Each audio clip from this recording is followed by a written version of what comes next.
Yo, y'all make sure y'all can hear y'all talk, y'all. Hey. Hello. All right, chat. Let them know if y'all can hear them now. Nah, I see the desktop audio, so that's good. I just don't want to start it again until they see what's going on.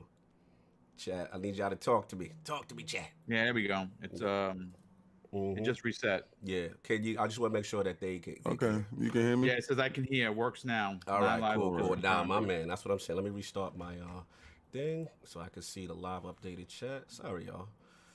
Apologies as I'm figuring this thing out. Yes, slow. The budget, I know. we do it a lot. We need to get you over to stream. Addict isn't in control over it. Addict's fault was last. Look at Addict. Look at it. We started the intro. Shut up, Addict.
All right, we definitely back now.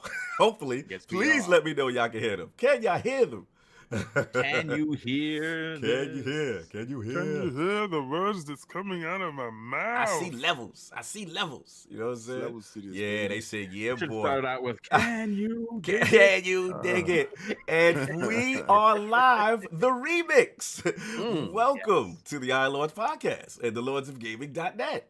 Episode number 149. Feels like I haven't said this before. And it's another glorious Sunday. We're back at the round table on the Lord's Day. I'm extremely excited about our special guest. And we've got OriandtheWilloftheWisps, Call of Duty Warzone, Game Stack Live, and HorizonZeroDawnPC to discuss. So we gonna get right into it. I want to introduce a Lord, whom the IOP is not only proud to call a true friend to the realm through his positivity as a content creator, but philanthropic streams and former career as NYPD is the epitome of the expression true blue.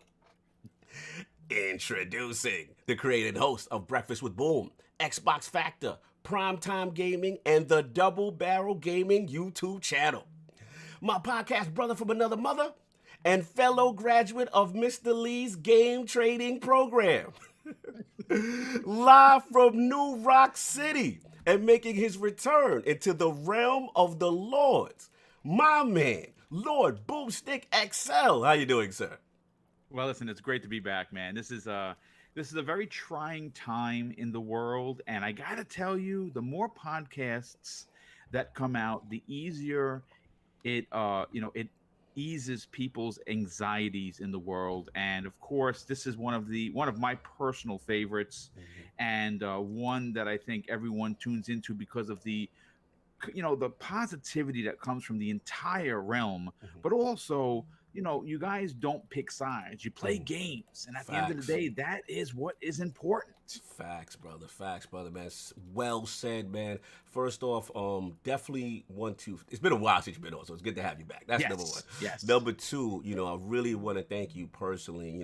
Obviously, we had a special thing that just went down on Double Barrel Gaming for our brother Lord Dizzy, you know what I'm saying? So I want to salute Mikey Barra, Wilmy Hood, Randall Thor, Zemi Games, everyone that came together because, boom, like you did a fantastic job. I knew you were the right man to host, you know what I'm saying? You galvanized the people for something positive, and it gave me a lot of faith in our community. So thank you, Boom, for hosting that and doing something special, man. People don't know how much behind the scenes you do and you give, and I just wanted to thank you, content creator host to content creator host. Salute. Well, I definitely appreciate it, but real quick, I had talked privately before going live. I kind of just wanted to give the community a breakdown idea of how the monies came through, what was taken by Google, and what is going to Dizzy and his family.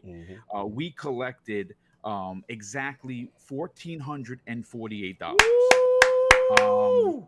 Salute. My wife Josette and I, we added an additional $52 to make it $1,500 even. And after Google took their 30% cut, the monies were left at $950. Wow. And this is where Josette and I, we had promised prior to going live on the show that we would pick up the entire 30% plus to make sure that Dizzy and his family were getting maximum dollar. That's what's so up. We are adding 500 and whatever it is dollars more, plus we are paying the transfer fee. For PayPal, because they do charge you to send the money. Wow. And so he is getting on the 21st a total of $1,500. Woo! I had to put the millions up for that, y'all. I had to put the millions. We're doing it for this, man, for a good millions of dollars, brother.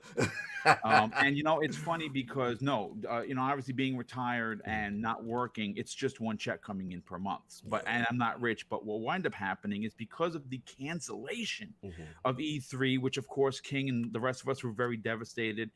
He was kind enough to kind of push the envelope on getting us our money sooner than later. So basically, I took all of the E3 monies that were already spent and just moved it over to iDizzy and his family for the total amount of $1,500. And you know what? I got to tell you, what's impressive, what really makes my heart beat an extra beat is to know that I'm not even at 4,000 subs. I'm a very small channel.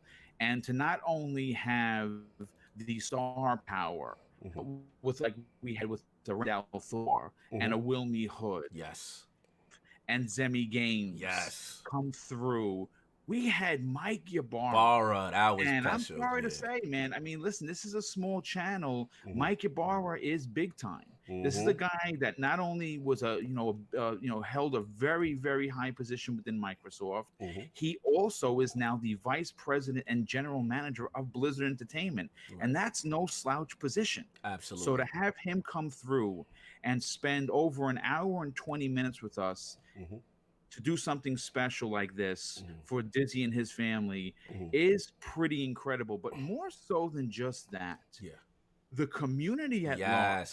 My God, you guys and gals responded in such kind that when you break it down, we made technically $750 per hour. Woo! Got to throw the bands for that one. $1,500 in a 2-hour stream. Do you understand that there are some streams that don't even get close to 500, let alone that much money? So a big tip of the hat, if you will, to this entire community that came together. They put down their biases with console war shit and completely went out there and did something for good. And I gotta tell you, with the way the world is now, this really ignited my faith in humanity. Absolutely, yo. So we're gonna definitely bend the knee to the community right now because for everything that came through. So we get that bend the knee, put the bend the knee up for everyone who's came through, who showed positivity. Even if you didn't donate, that was amazing. So salute to you. We bend the knee to y'all. We got some super chats. Attic, can you take care of these super chats so I can throw this crest up?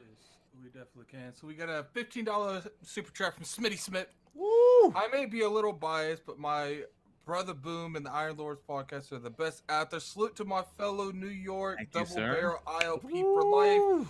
iDizzy, we got you, fam. We walk the walk together. No doubt. We got a $2 super chat from Brap. Lord Boom. Let me some Enrique. Yes, sir. Yes, sir. The crest goes up for Enrique as well. So salute, man. Special day.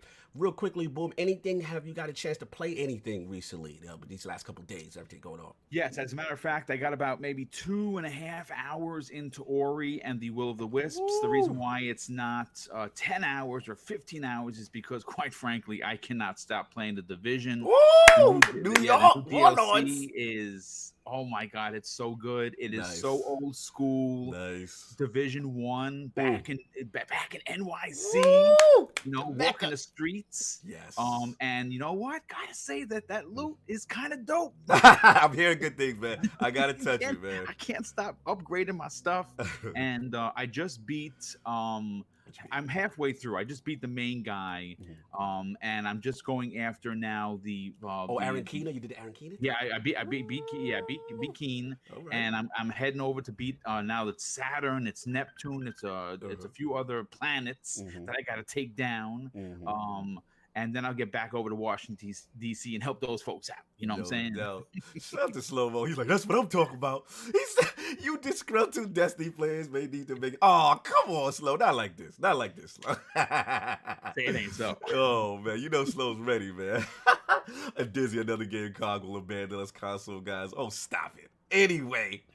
And you know we got the not the 4 horsemen. We actually 1 horseman down. Unfortunately, please, y'all, send your thoughts and prayers to Solve and Lady Solve. You know, he's going through a situation right now. He needs all the love and the support he can get. You know, you guys don't know behind the scene how much my brother really makes the extra effort to be here. You know what I'm saying? Yeah. And with everything that's going on in the world, we just wanted him to be safe. And also Lady Solve to be safe and much success on the procedure and things that they're doing. So again, if you haven't, please send Solve a message, man. He needs y'all love, man, for real. So we are going to continue on. Still with 3 horsemen of gaming, but it's all good. My co-host with the co-most, who I now appreciate doing OBS Streamlabs. My brother from another mother, the difficult game conqueror, Lord of Reviews, and the how of the young wolf. My man, Lord Addict, how you doing, sir? Doing pretty good, man. Doing pretty good. I like how you smiling. You feeling good about that mess up. You feeling good. Doing fantastic. It's like, I'm doing pretty good, man. Actually, I wasn't even thinking about that. But now I am. Your efforts are appreciated, sir. We bend the knee to your Streamlag knowledge. It's not as easy as people think. Continue. That's all. That's all. What else you been playing, man? I beat Ori and the Will of the Wisp. I've been playing a lot of He's out of Destiny control, my here dude. lately. He's a savage. Yeah, he's a beast. He's a That's beast. not. He doesn't even make. Oh, sense. throw the crest up. Throw the crest up. Forte with the super chat. Yeah. I knew we love Boom. $2 super chat. I knew we love Boom for a reason. Keep killing it. You already Thank know. you, sir. It is a pleasure and an honor to know you and call you my brother. You already know. Lord Forte. That's what's up. So you just so you actually beat Ori, man. You got it done already. Yeah. Difficult game. You don't let these games live. Damn. No, Well, he don't. Be looking out for my review. Tomorrow, it'll be launching tomorrow on my channel. No. Because I got a review copy like a day before. I would have had it sooner. It's just Ori decided to come out when I had work. So, you know. I feel you. And you still got it done. Yeah. No doubt. That's what's up. That's what's up. And of course, we have the Incredible Hulk of this, aka the XS Gamer. Ooh. The Lord of Combat Sports. King of the statues, who demands nothing less than that premium experience. It is the leader of the Fraud Alert movement. Ooh. Beloved Lord King. How you doing, sir? I'm a little depressed, man. Oh, what's going on? I'm a little depressed. What's going on? I really wanted to come through on Thursday, and my butt was sitting there, made sure that the PC was on and everything was ready. Sat down on the couch. I was playing some Destiny. I said, you know what? I got at least a half an hour. Let me get like 15 minutes worth of sleep because I work at night. Yeah. And I woke up and it was like 9:30, 10 o'clock at night. I was like, damn. Like I had something special for my man Diz. So I said, you know, God works in a way that I guess maybe he didn't want me to put that on air for the brother. And, you know, I'm shipping it out to him, you know, personally. So I guess that's between me and my brother. And, you know, because, you know, Dizzy is there every time we go live and he's there for us. And, you know, and I'm like, you know, I really wanted to be there, really, for my brother. Happens, to be honest bro. with you. Don't beat yourself up about it, bro. It happened. We know how this your situation is and how everybody's situation is. It's just, everything is really wild right now. So, let's boost the energy up. Yeah. Shout out to Boom with the $5 super chat with the crest up. Let's go. 100. All type of emojis. Yes. Energy's up. Let's go. Yeah, let's get it. So what I've been playing this week. Well, a shout out to the Bleeding Edge and who did that for you in that Game Pass. Oh man. So it got to the point now. Wait, what happened? It was who did what for who? Phil Dominus Maximus Spencer. So oh man, new emoji. Let's get it. Love it. All right, so I already had Ori and the Will of the Wisps already downloaded. Mm-hmm. Now, shout out to me for being the absolute fraud that I am. The super fraud. I'm wearing that badge well because I never finished the first one. So the boy has to go back and finish the first one before he can finish the second one or play the second one. I'm not gonna be a fraud and just play the second one and act like I'm about that life. I feel you. Downloaded Yakuza.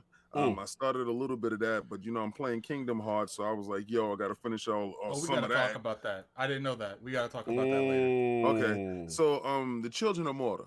Now, see, this is what takes up my absolute time. Anytime a game is giving me any type of headache or any type of crap, you know what I'm doing? I'm playing that. So I got one of my characters absolutely maxed out in their level, right? And I got the next one at level 19. She's about to be maxed out. So both women are maxed out, basically almost maxed out. And I got the guys that, I'm bringing up the rear. But every time you reach a new pinnacle and you thought, okay, the story part is going to be over. Yeah. Hell no, this roguelike got more story. So I'm pretty sure that some of y'all didn't get to play it, but there's a part in there where you got to make a supreme sacrifice. And the family, I thought it was going to go down, and the family stuck together. And I'm like, oh my God, I love this guy. I said, yo, the writers, they're incredible. I said, any game they put out, I'm a fan forever. And, this is how you become a rabid fan of something. Because the family unity bond in this family. Wow. And I'm sitting there eating, and I'm like, why can't my family be like this? Why can't they weld magic together and we go fight demons too? You stupid. Where was this beautiful game that you played? Where was this at? That's some Game Pass, brother. Do emoji, by the way. Hold on. Everybody got a bending knee to welcome Boom into the realm. Everybody, put your shields up. Put your crests up. Put your shield up. Boom is out here, baby. Boom is in the realm. Thank you, brother, for the subscribe. Lord, it is my pleasure. We have to support one another. Appreciate then what's it, the brother. point if we don't? No doubt. Another crest up for Lord Smitty Smith. $2 super chat. Lord King may be on to something with that shirt. Woo! That's what's up. He's stuck though. No doubt. Ooh. So definitely I was playing Destiny and the DLC. I'm sorry, Slow-Mo. I downloaded the joint for the Division. I booted it up, but Destiny came out with the boot on that Tuesday and shut down your production, my G. And I'm gonna tell you right now, out here in these streets, don't let nobody tell you, but Trials is back. Trials is back. Finish. Once they knew that y'all was coming with the crazy DLC. They said your Division is coming. They peeped your dart and they put out Trials and said, shut up. It's like big brother, little brother, and you have been sunned. It's a fight again. It's a fight, man. They both. I love it. It's always good when they do this because they both in their bag and they both competing at the same time. It's better for the gamer, man. We love it, man. I mean, we win, right? Don't we win as gamers when they do that? You know what I'm saying? Because I'm a huge Destiny fan. I have not been back to Destiny. Oh my God, it's shameful. It really is. What is it? Take a kick at least? Not even take a kick? No. I played through. I know I beat 2, and I played through a couple of months afterwards. I just dropped it off though. You know. I don't know why. You like Division. You like that real life bang Seagull Street gang early. And then New York and then the officer thing. You know Boom is in. Like they locked into Boom's ethos right now. Shout out to Slow-Mo being petty. They shut down. He going for UK. They shut down the Division production with that one new exotic they provide with zero usefulness. Wow. Yeah, they did. see, and there you go. They did. All they had to do was release one exotic in a different mode, and then you got back to the bushes. In the bushes, they ain't gonna. I'll put the bushes away. That's right.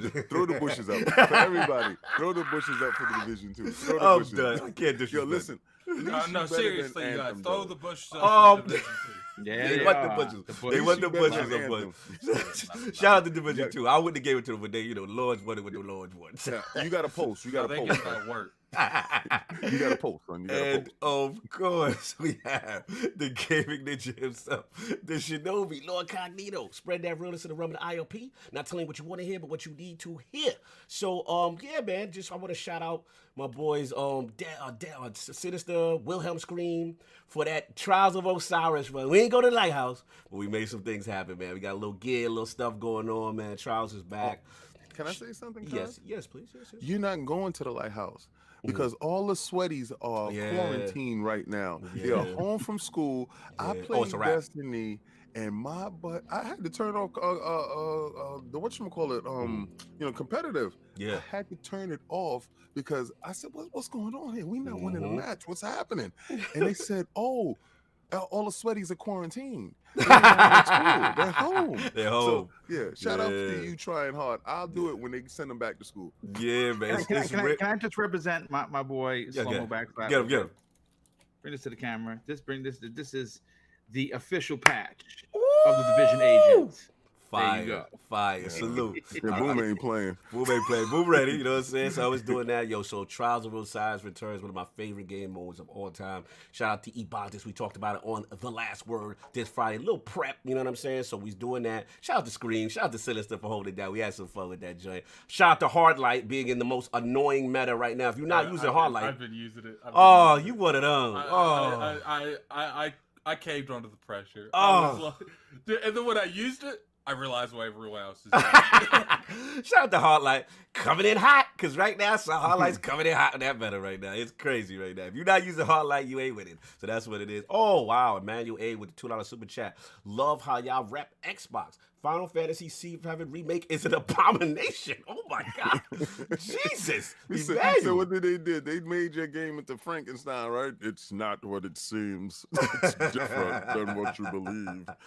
Shout out to Slow-Mo. He was using Hardlight before it came popular. But yeah, so that was that. And like Ken, since I was a fraud on the first Ori, you know what I'm saying? I felt bad for jumping in, you know what I'm saying? But I did jump in for a little bit like Boom. It's fine. I was a fraud on the first Ori until about 3 days. Oh, actually, you too? Okay. You want to get technical? I beat Ori and the Blind Forest, and I beat Ori and the Will of the Wisps in like a week. Oh, wow. Get that super chat. At it. We got 14 back. You're going to have to shut your mic, sir. So we have a $2.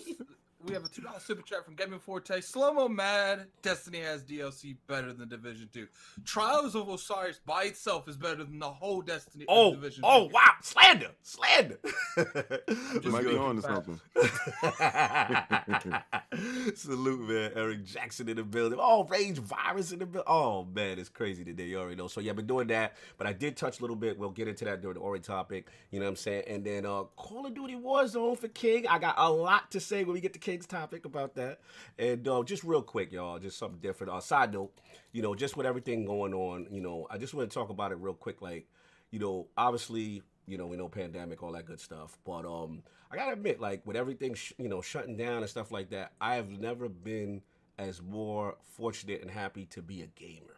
Right? Because if you think about it, you know what I'm saying, with sports and just physical activity and going outside and the way things is right now, you know what I'm saying, like, I am so appreciative that we have these things to do. So in a sense, like, unless Xbox Live and PSN do something crazy, you know what I'm saying, we're okay, you know what I'm saying, as far as just doing stuff positive to get our minds off of what's going on. So salute to all the gamers out there. It really, really means a lot to still be able to do what we love, and we definitely appreciate it. So I just wanted to get into that. Can I just add something to that, dude? Because one of the biggest things with the situation going on is that yes, it's serious. Yes, it's scary.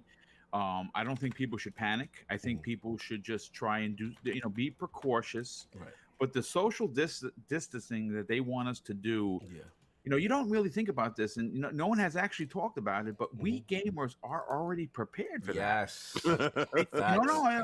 He said we social distance. I like the way he said that. So we anti-social by nature, baby. Thankfully, we are in a position where even though you and I may be on separate ends of the coasts or separate ends of the country. You're on the West Coast, I'm on the East Coast, and we somehow managed to figure out the time and get together. We are still hanging, and we're still talking. We're still having fun. So if you are, if because look, there's going to be a lot of anxieties that are going to be happening this isn't going to be over quick. This is not, unfortunately, it's not a quick fix. They are working on it. I have some inside information that they are doing some really good things. I want people to understand that it is not going to be the Division out there. I want people to understand that. Unless it evolves. Division, a metaphor for life. You get the remix, you get that Carnivourous. Come on, King. Well, listen, Mr. Boomstick is ready. I have real life Division weapons. My man. That's the agent Boom. Continue. I just want people to understand that.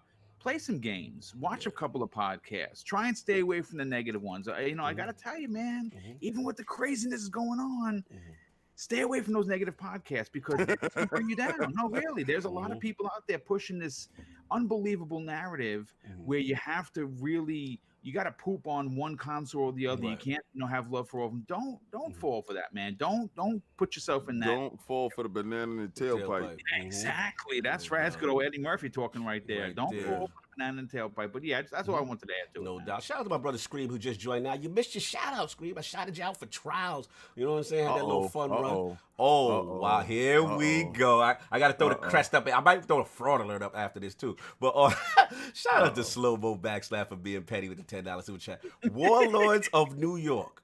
Greater than Trials of Osiris and all trash Destiny seasons combined. I shouldn't even be reading this. Forte is a weak mic having fraud because he don't play the better looter shooter. That is Division 2. P.S. Frostbite is a $1 star.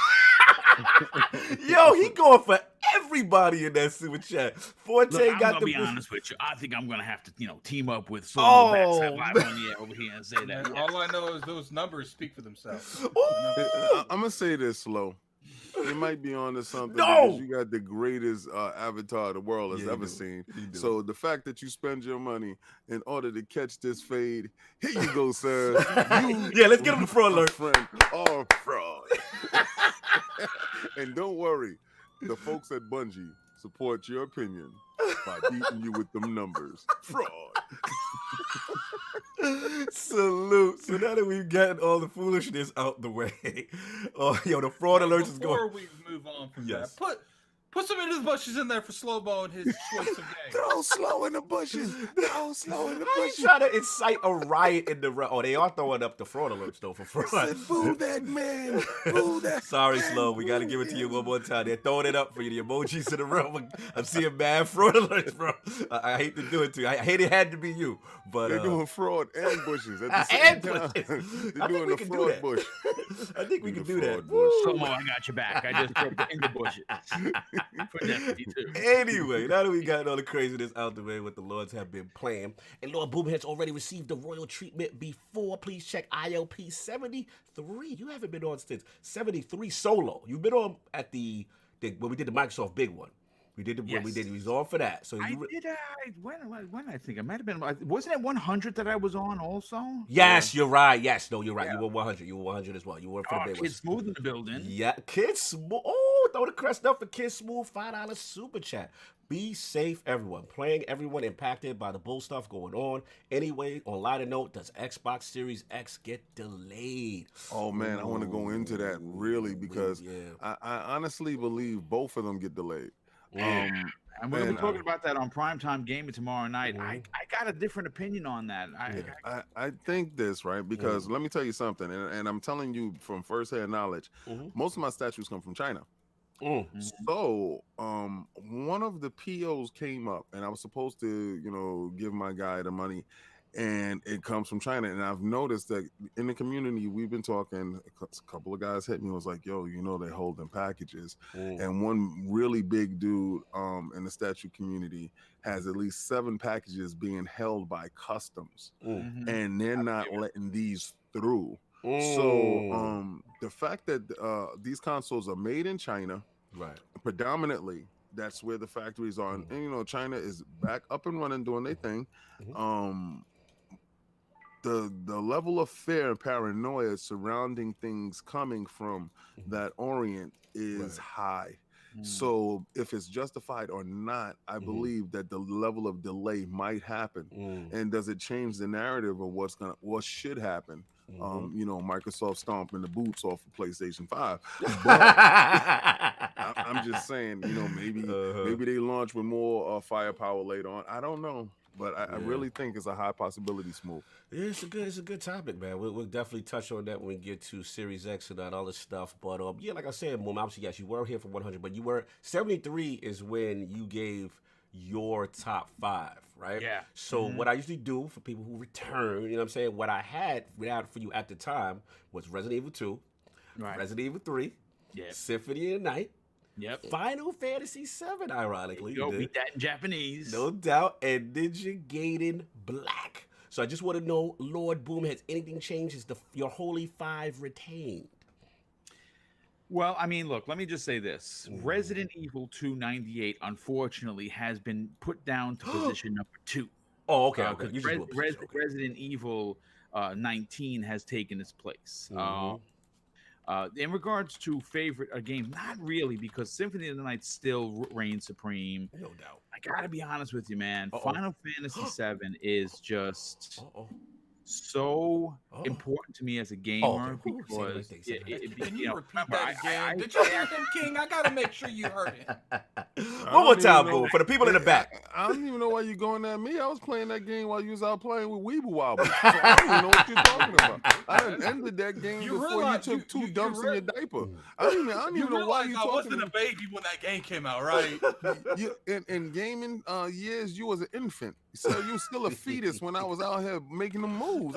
I mean, I don't even know what you're talking to me for because I paid more than $150 for that game when it was Japanese import. So when I went down to Penguin Village, you was really in the village playing with penguins. So I want you to remember who's the OG. You my junior, sir. And I know you fell in love with a game I done threw to the bushes, but that was my leftovers, brother. I was there before you. Anyway, before that broke out,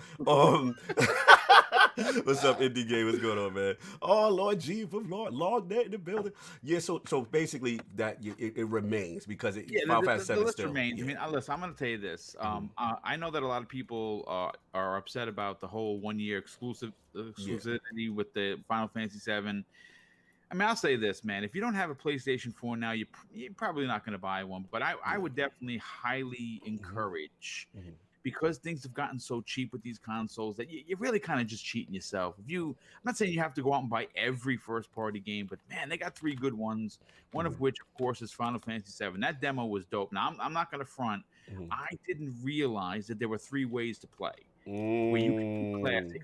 I picked the one where it's kind of like a Final Fantasy 15, which I did. I enjoyed the demo, but I don't like that control. I like the old school sitting back. And you found out about that classic mode, huh? Yeah, so I'm gonna do the classic one. But I'm really looking forward to that game. So nothing has really changed, but I want to just kind of add a caveat. Yes. Because I don't think you've ever asked me what my favorite console. Yes, I've never asked you that. That is cool. And my favorite console, and I want to pull it out of storage because I have 86 games still. All right, for it is the Sega Dreamcast. It is one of my favorite consoles of all time, with the Xbox 360 nipping at its heels. But the Dreamcast was, of course, during the grandfather era. And when I spent a lot of times going back and forth to Queens, and there were a lot. I imported everything. I remember to the Dreamcast. Real quick funny story about the Dreamcast. When it came out, they had a 4-game, 1 extra controller package from Japan that was $1,200. Wow. For the import. So I, as a very young police officer, my father always was like, you got to invest your money, son. So I did my deferred compensation since a rookie, but then I got bonds on top of that. Woo! And I kept getting bonds, 2 bonds every month. Series EE, right? Yeah, Series E bonds. And you know what I would do? I wouldn't even open them. I would just kind of put them in my sock drawer. You know what I'm saying?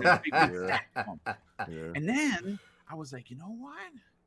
I wonder if I can cash these things in. And don't you know, I cashed in about 30 of those mofos.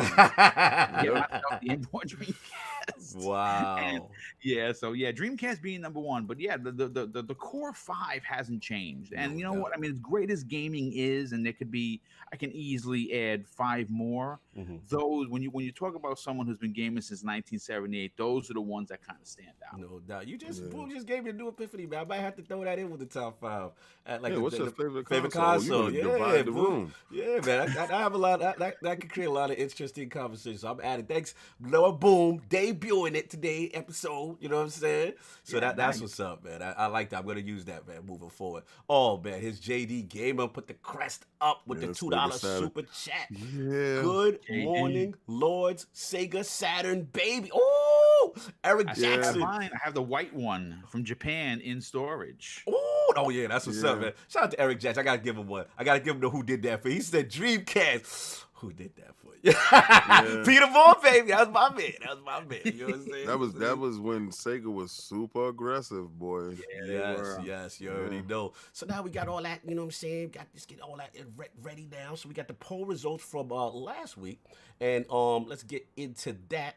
And where is the question? I don't know where the question is, but we'll figure it out anyway. So I believe it was the the PlayStation 4 as far as their exclusive lineup. Was it the GOAT of all time? You know what I'm saying? That was basically the question. So the winner of a very close 3-way ILP poll with dominating 48% of the vote, you know what I'm saying, was pump the brake, fam. No guarantees. Any of those were bangers. You know what I'm saying? Coming in at second place was yes. Greatness of that lineup is unparalleled. And last place with only 13% is I don't care. Y'all didn't keep that same energy with the PlayStation 2 group. So shout out to that was me. That was me. Shout out to Lords who participated in the poll. Lord Boom, man. I never got your feedback on that. What did you feel? Did you feel with, Last of Us, Ghost of Tsushima, MLB The Show, Final Fantasy VII Remake? Is that, as far as an end of a generation lineup, is that one of the greatest end of generation lineups of all time to you? Or do you agree with the people? Nah. I mean, listen, you can't argue the stoutfulness of what they have for them, right? I mean, we have to understand that, you have Neo 2, you have Final Fantasy 7, you have Ghost of Tsushima, you have Last of Us 2, you got MLB The Show, the last year of its exclusivity. But to close out a generation, man, that's tough to beat, bro. It's a great lineup. That is a tough act to follow and beat, because you are closing it out. I am gonna say this though, I just hope that the PlayStation 4 community actually goes out and supports these games by buying them and not just putting them in lists. I think that one of the biggest misconceptions with all the console generation, extremists, if you will, is that instead of playing the games, man, they are really just, being so happy to stack a list and write it on paper. That's kind of ridiculous. I feel that. You know what I'm saying? I mean, listen, okay, yes, MLB is going to be next year. It's going to be everywhere. Final Fantasy 7 is going to be on Xbox next year. Yeah. But if you really enjoy Sony's games, and there's 110 million consoles out there, I don't know if you can be, as a fan of the brand. I'm not saying that even if those games sell 15 million, that's not good. That's fantastic. But at the end of the day, when you verse it, 15 million sold on one particular IP versus 110 million, man, that's a real low percentage. And again, it just makes you wonder, all of these most loudest... They don't got that for that, Boom. They got to watch porn. Oh my God. Stop it. Ridiculous. It's sad that, when you... It's sad when people are very quick to just go on Twitter and be social media boobs instead of actually being a gamer. And that's really what it comes down to. I ended with that. No doubt. Yo, Lord Attic, you want to get those super chats, sir? We got to throw the crest up for some super chats. Yeah, definitely. So let me look up. What's the last one? Did we get the JD Gamer? Yeah, we got to get the JD Gamer. Okay, so we got a $2 super chat from JD Gamer. Good morning, Lord. Sega Saturn, baby. Then we got the JD Gamer. Panzer Dragoon Sega Best Action RPG Ever. Then we got a $5 super chat from 108 Dragon ST. What? Oh, Dragon. I thought you said hold up. No, I said 108. Dudes out here frauding. If you ain't in your 40s, I ain't reading this. Yeah, read it. How about you? Read 108. Let's go. Frauding. If you ain't in your 40s, you're a virgin to gaming. We are the vets to this gaming life. Gaming when you were still swimming. Facts. Why you ain't want to read that, Addy? What's up? You ain't want to read that. He said, I ain't gonna read that. He's part of the swimming club. Oh, man. Shout out to 108 for being petty. Addy, they wouldn't do that. We got to get into these. I ain't trying to discriminate on people just because they can't choose when they were born. That's not my fault. Oh, man. We got to get into these topics, man. Topic number 1 is up, man. So, Lord Addict, you are up. You are free to speak now on some new generation stuff. What's going on? Ori 2. What's happening? Well, it launched, obviously. It launched. I think it was I can't remember what day it was. I got it a couple days early. But what I want to really ask, because the quality of this game is absolutely amazing. It's a good game in general. First off, I don't know about Boom and King. Did you guys play it yet? Yeah, I'm about a couple hours into it. I turned it on. I'm not gonna fraud. And some told me, say, you know what? That's not how I play games. I don't play at the end before I even got a chance to play the first one. So I can't honestly get to their masterpiece without finishing their first masterpiece. So I'm gonna finish the first one, then I'm gonna boot up the second one. But the fact that it's Xbox exclusive, it's in Game Pass, it's a beautiful thing. It's free. What's it in? It's in what? It's in Xbox Game Pass, and being kept in Game Pass, I love the fact that they're in there, and they also give you a warning when other games are leaving. So this game will never leave, and Game Pass is forever. And check that chest out on that Game Pass, man, as the boy will be back in that Game Pass, man. For sure. No doubt. Addict, I'll be there soon, sir. No doubt. Continue, Addict, sir. So I think I am the only one that beat it, though, right? Yes, you are the only one. Yes, correct. Yeah. God bless. So I don't know how far you guys got in terms of like what kind of platforming you're playing. So, I just want overall impressions, Boom. What did you think of some of the platforming that you came across? Well, I'll say this. I'll say that, there's a lot to really love about this game. Thankfully, I have not came across any bugs or anything that would ruin. They're there. Trust me. I know. Unfortunately, they are. I have not. They're hiding in the code. That's what's going on. Well, I'm only 2 hours and change into it. I'm really enjoying it. I think that the music is captivating. It is haunting. I think visually, it's one of those games that almost at every turn you want to stop and take a picture on social media so people could see how beautiful it is. I gotta tell you, as for an opening of a game where they start with the with the owl being a baby, and they kind of work through the seasons, and they kind of work through him to being what it seems like to be almost a teenager. Is just incredible. I mean, and you know what's even more, I think what isn't spoken enough about is how they do this without saying one word.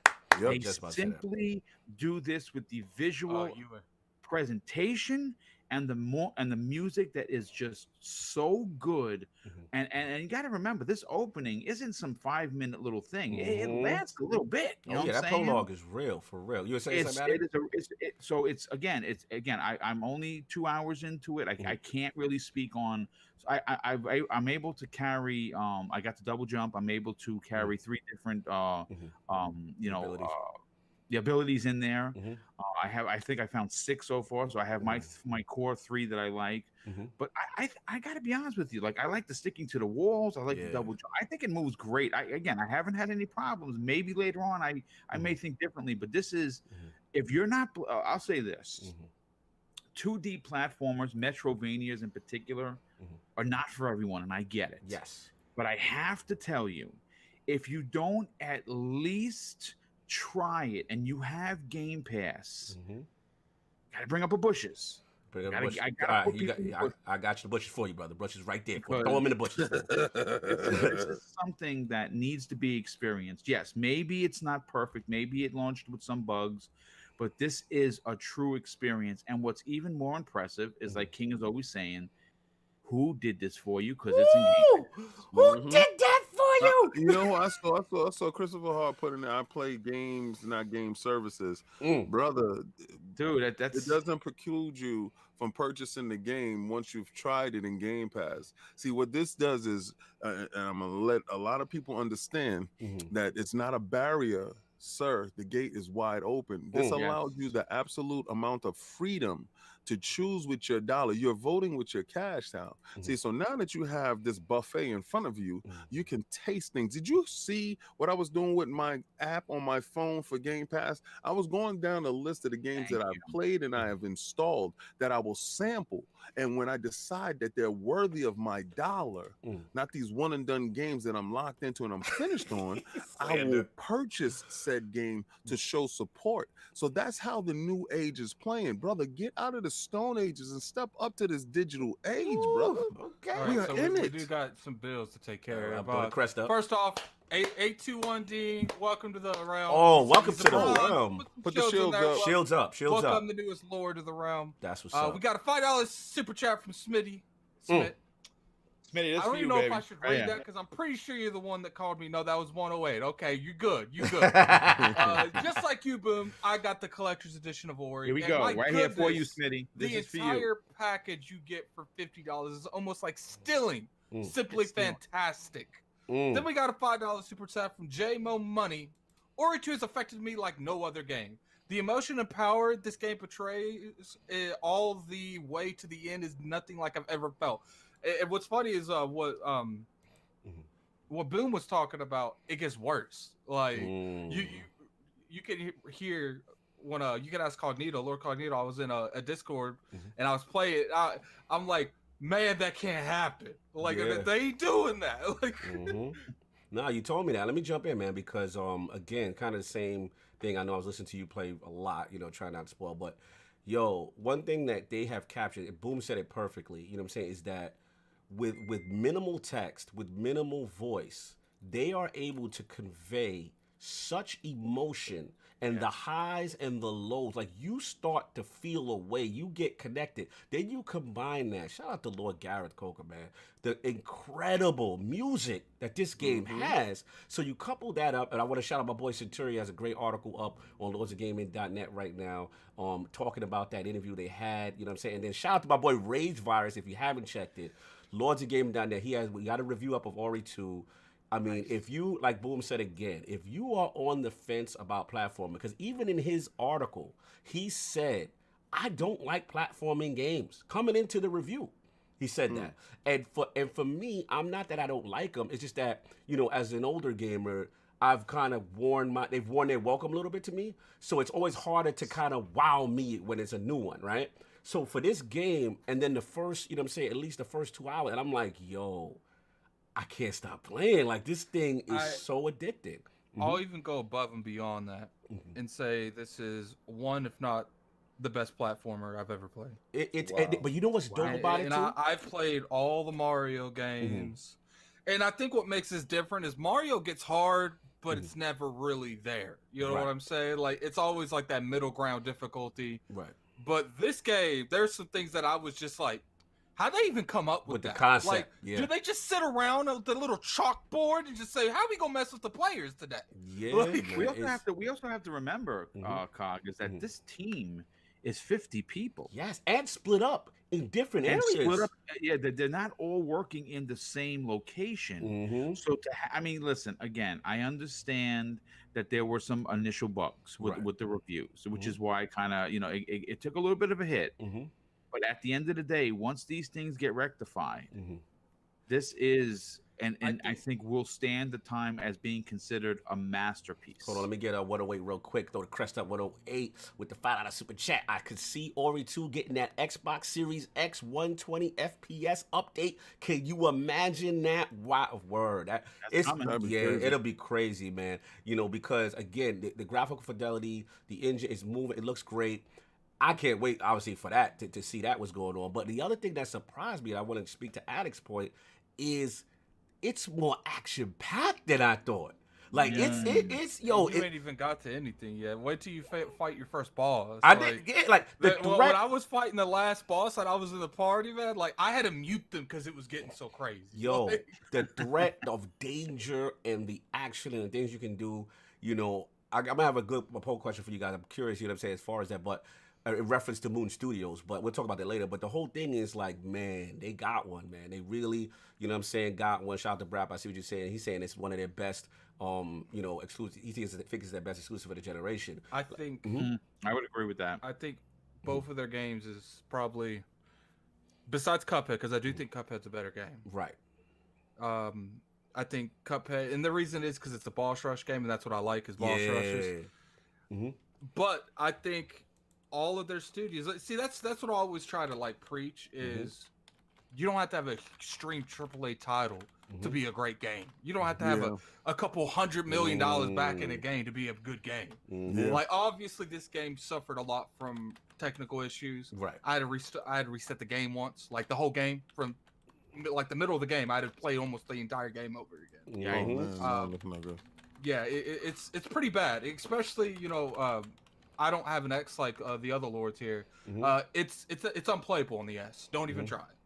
Oh, you kid! I normally don't do this because it's not in color, but JP something is coming for you. King is a fraud. Services will end the choices for people. We won't own these games. We will rent them because it's a behind paywall. Okay, so, what happens if there's no internet? We've been already going towards a digital age, and you don't really own those either. You just own the license. Let me break it down for him because obviously I don't read anything you do. All right, so maybe you're new, right? Okay, and hey, this is for you for being new, saying that. Okay, this is for you. All right. But what I'm going to explain to you, I'm going to explain something very easy. You don't have to have Game Pass. That's right. Choice. At no point in time do you need to have that. All right. So it's an option that can give you more options. Now, what you can do with your $50 every month or every week, you're rich. Obviously, you're rich because you're talking from a position of having so much cash that being able to play everything, you would rather be able to go buy everything. Okay, so you walked inside GameStop, and I want you to do this because I'm going to do something that you can't do, and you're rich because you're rich. I want you to go inside GameStop, right? And I want you to purchase every game inside Game Pass. I want you to go purchase all of them. All right. All the and millions? I'm going to do the same thing that you're going to do. I'm going to go download every game in Game Pass. Right. And I'm going to do that for $14.95 a month. And you're going to go do it for like $4,500. Right. So I want to know who actually is winning. You, the guy that has so much cash that he can just go put a mortgage every time he goes to GameStop, or this fool right here, the cheap fool right here that's wearing the dagnare $200,000 chain. You know, I put this on specifically for you because I knew you were showing up. So I'm cheap. This shows that I'm cheap. You see the bracelet, the watch, all this stuff. I'm cheap. So I'm gonna take my $14.99 and I'm gonna stay inside Game Pass. And if I happen to like a game that they had to beat me into loving, then I'm going to buy it. I'm gonna go to GameStop by the way, at a discount. All right. So I'm sorry if Game Pass is not for you. I understand that you're rolling out here with that dough. I'm not doing that, sir. My pocket's on lean, and Microsoft understand what I need right now, and I need Game Pass to get me through these lean times, brother. So I'm sorry, but you're rich, though. What you can do, though, next time put it in color since you're rich. But anyway, we went at the ball. We went at the ball crazy. We went at the ball crazy. But we got to got to pay the bills. Adam, you got to pay the bills. You got to throw the crest down. Millions. Oh yeah, the millions is up right there off of them bars. Millions. You got those, right. But we need those super chats, sir. We got a $2 super chat from J Mo Money. Woo! I've never felt more for a villain either, Addict. He's talking about the Ori is one of those games. I don't think you took off the. Oh, never mind. No, I didn't. But Ori is one of those games where they make you really like sympathize with the villain. Eric J. Moon Studios is on another level with platformers. I do think, as far as maybe the older Marios, like I didn't really like Odyssey, but I do think this game is probably the best platform on the market right now. That's what a lot of people. Shout out to my brothers on the next podcast, man. We talked about it yesterday, and yeah, like the discussion was brought up.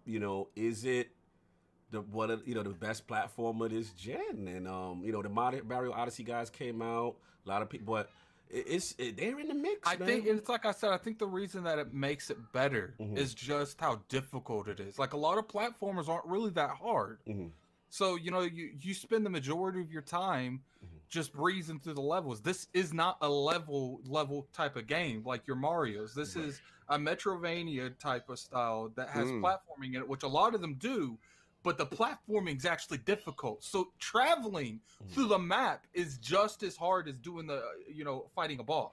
You know what I like? I know it's underrated. I mean, it's not probably a big thing, but I like that you can go left and right in this. Like, some side scrollers, you're just going one direction for the most part. You're going to the right. And I kind of like that. You know what I'm saying? It just gives a little different depth to it. Also, little subtle things like, when you're on a higher point and you just hold down, you can kind of get a peek of what's going on below you. You know what I'm saying? And I want to ask you this, King, because we come from the era of the mascot.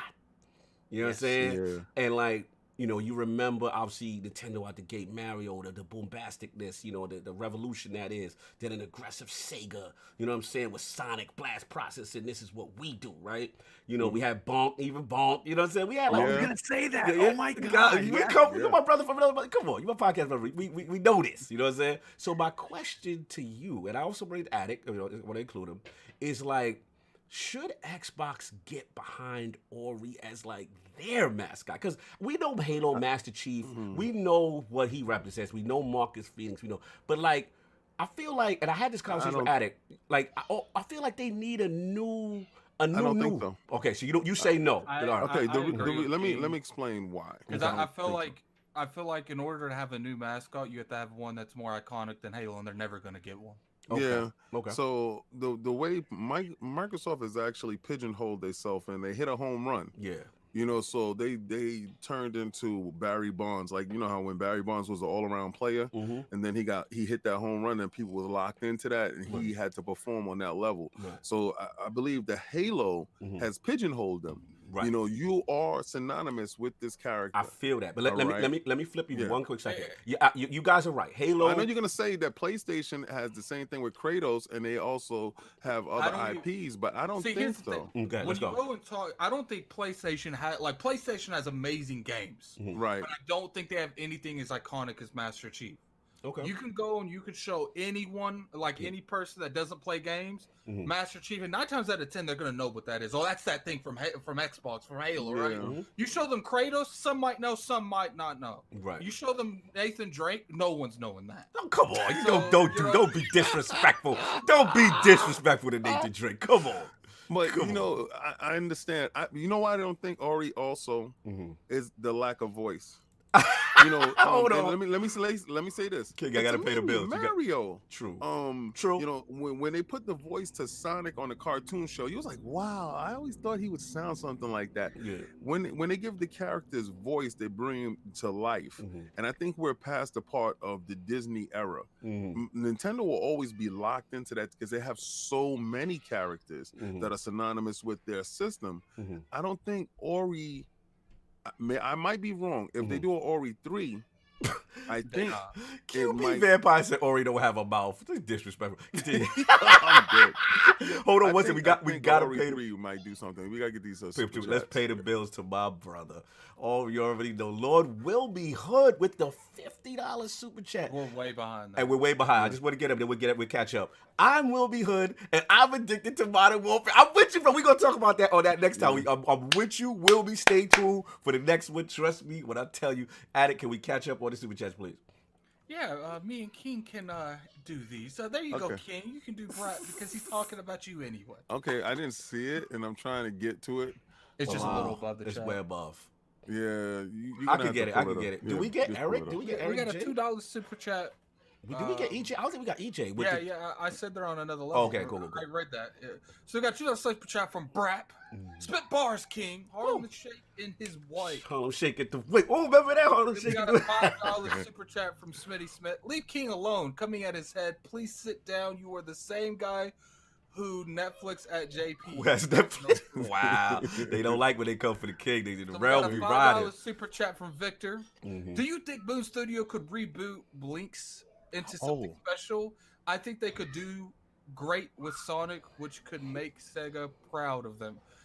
To be honest with you, I do think they're going to work on a new IP, and it's probably going to be multi-plat because Microsoft doesn't own Moon Studio. But if Microsoft were to ever buy them, I actually think this is the perfect studio to make a Banjo-Kazooie. Like, I do.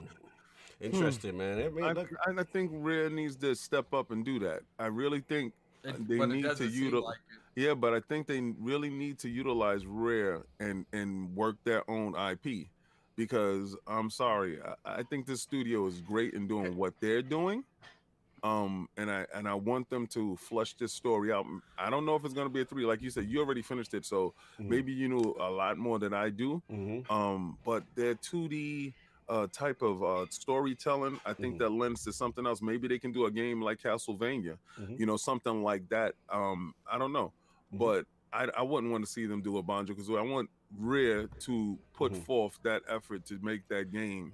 I like the Pirates game, but I want Banjo-Kazooie. And the sad part about it is I honestly and truly feel like Banjo-Kazooie, where it's so old and it was never people know what Banjo-Kazooie is, but a lot of people don't know Microsoft even owns it. Right. Yeah. So if they would bring that back in a great way, like rebrand it, do whatever you could, that could be something new that people can look at. Like, oh, that's that Microsoft game. But because Banjo's iconic. Right. Yeah. Not to get too far off topic, because I know we got to get back to what we're talking about, but I think that if Rare can't do it, because supposedly they're working on 3 IPs, right? They're continuing with Sea of Thieves. Right. Everwild, we already know, and it's supposedly a 3rd project. I don't think it's Banjo-Kazooie. Microsoft, should seriously consider getting Platonic, who did Ukulele, which is packed with all X-Rare people. The entire team is all X-Rare. Yeah. License them out to do one game, you know what I'm saying? Because they're going to do it right, because Banjo-Kazooie is their heart, and let them take as much time as they need to either redo one, which should be fine, or actually just make a new one in the series. I personally disagree, because Banjo-Kazooie was good, but I want a new direction for Banjo-Kazooie. Because I feel like they're gonna, go towards.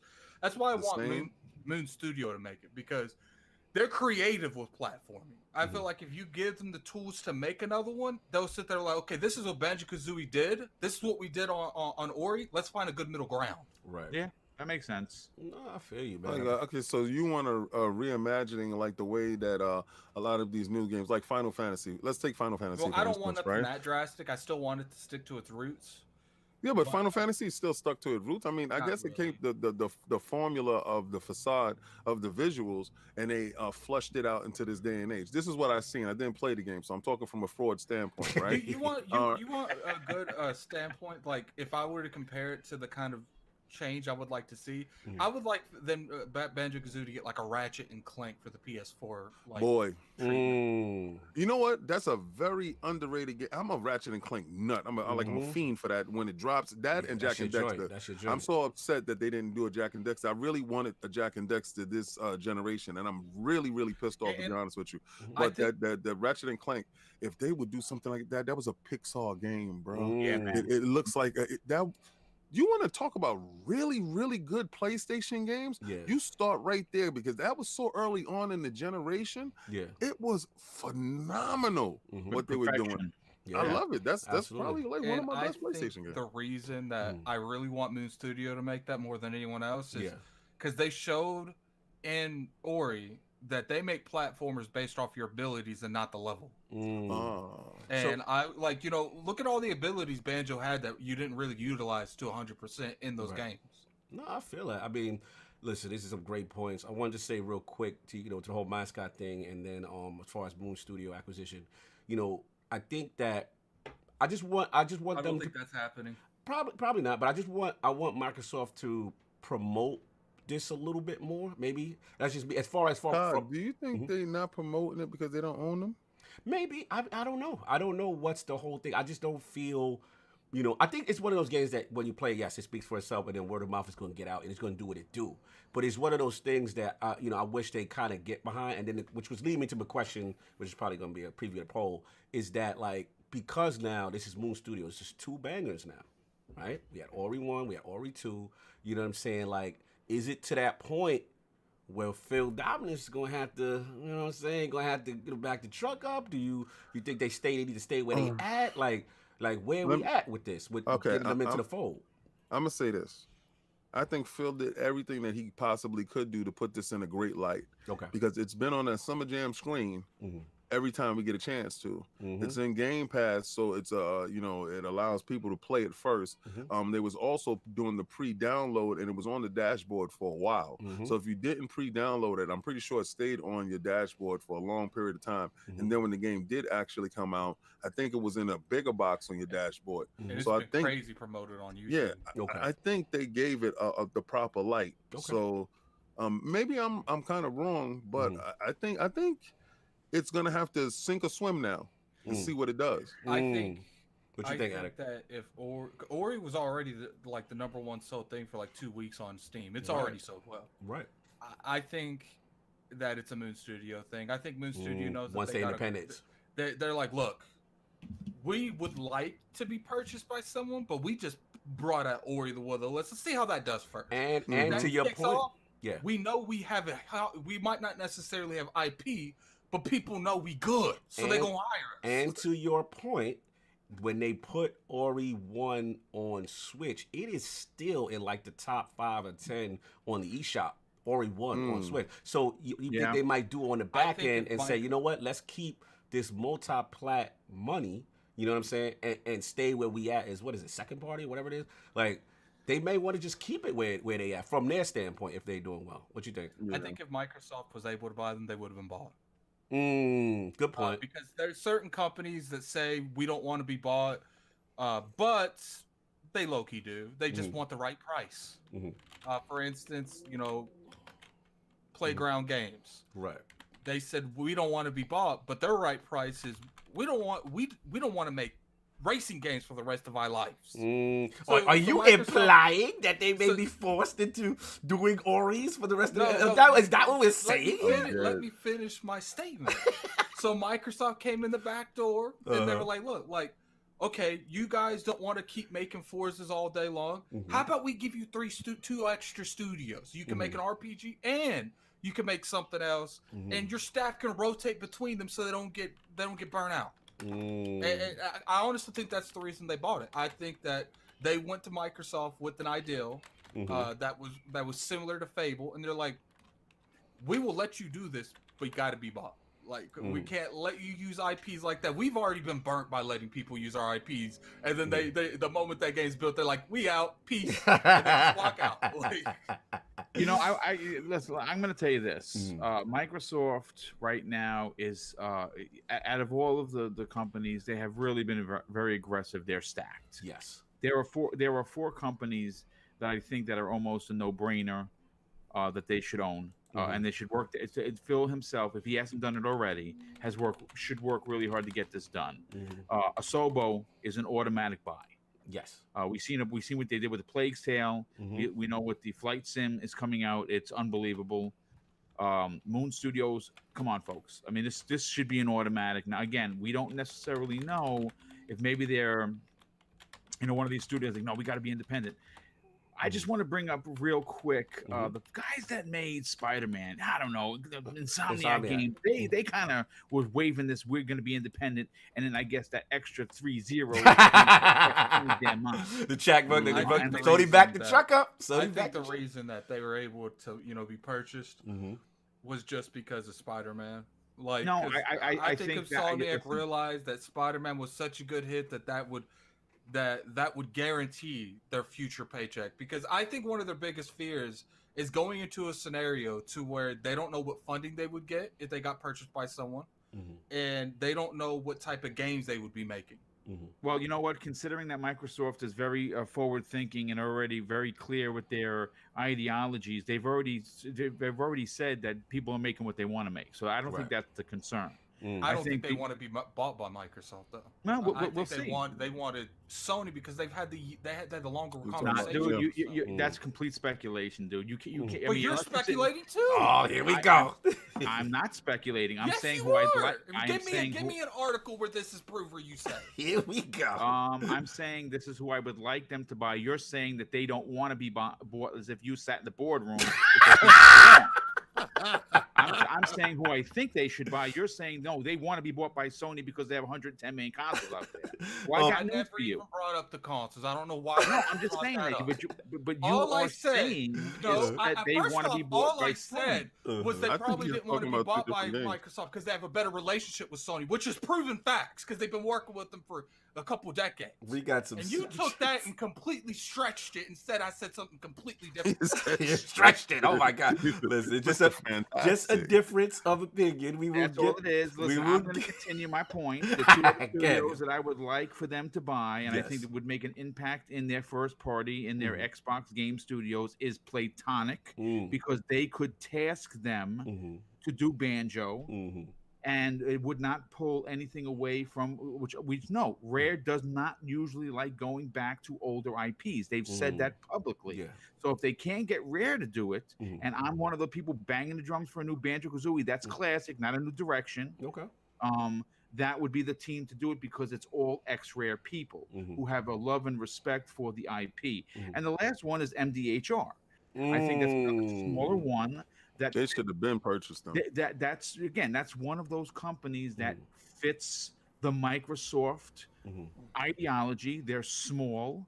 They put out an incredible game. The DLC is coming. We know they're working on 2 right now, and this is a team that could seriously add oomph to their their portfolio. And remember, the one thing big about Microsoft is having different types of games in Game Pass. Not everything is a shooter. Not everything is a racer. Not everything is a third-person, bro dude shooter, right?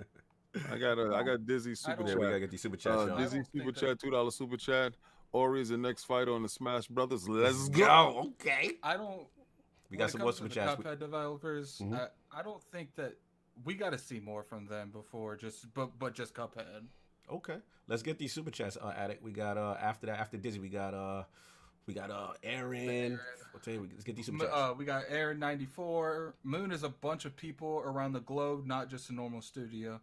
Got a $5 Super Chat from Gaming Forte. Slow-mo acting like Division 2 version of a pony. Don't get mad, you backed the wrong horse. Everyone can't win in this game.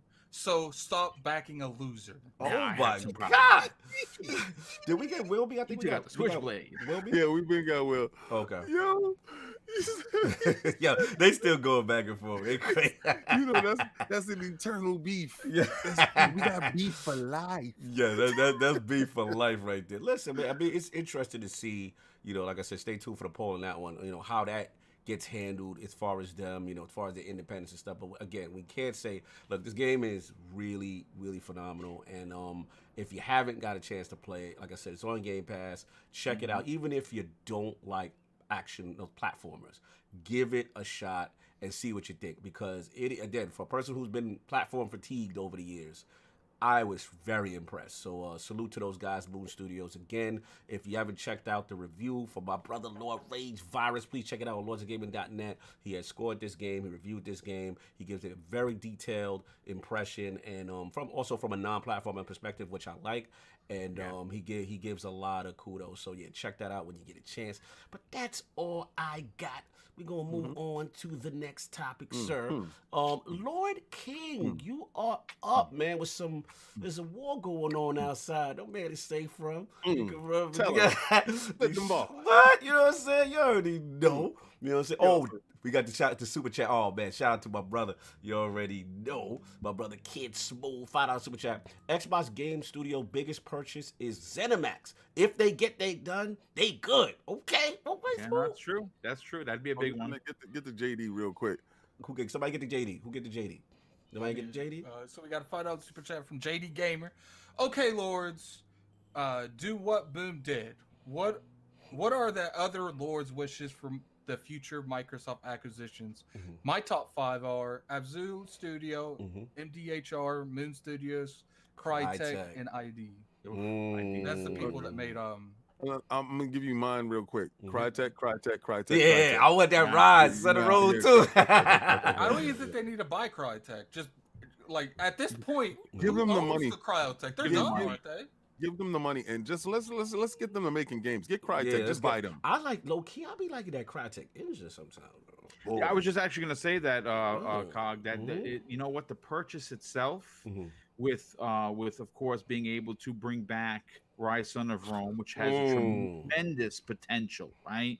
But we also got to think of the Crisis IP that would come with that. But more importantly than those two things, it's that Crytek engine that would be big for Microsoft, because the dividends that they would be able to make by licensing that out. Listen, folks, if you think that Crytek engine is old, I implore you, go back, pop on Rise Son of Rome, which is a launch title from 2013, and I'm telling you, your eyeballs will fall out of your head. How good that game is. Is that engine even being supported anymore? I don't think so. It's just sitting around. I think it's on the shelf.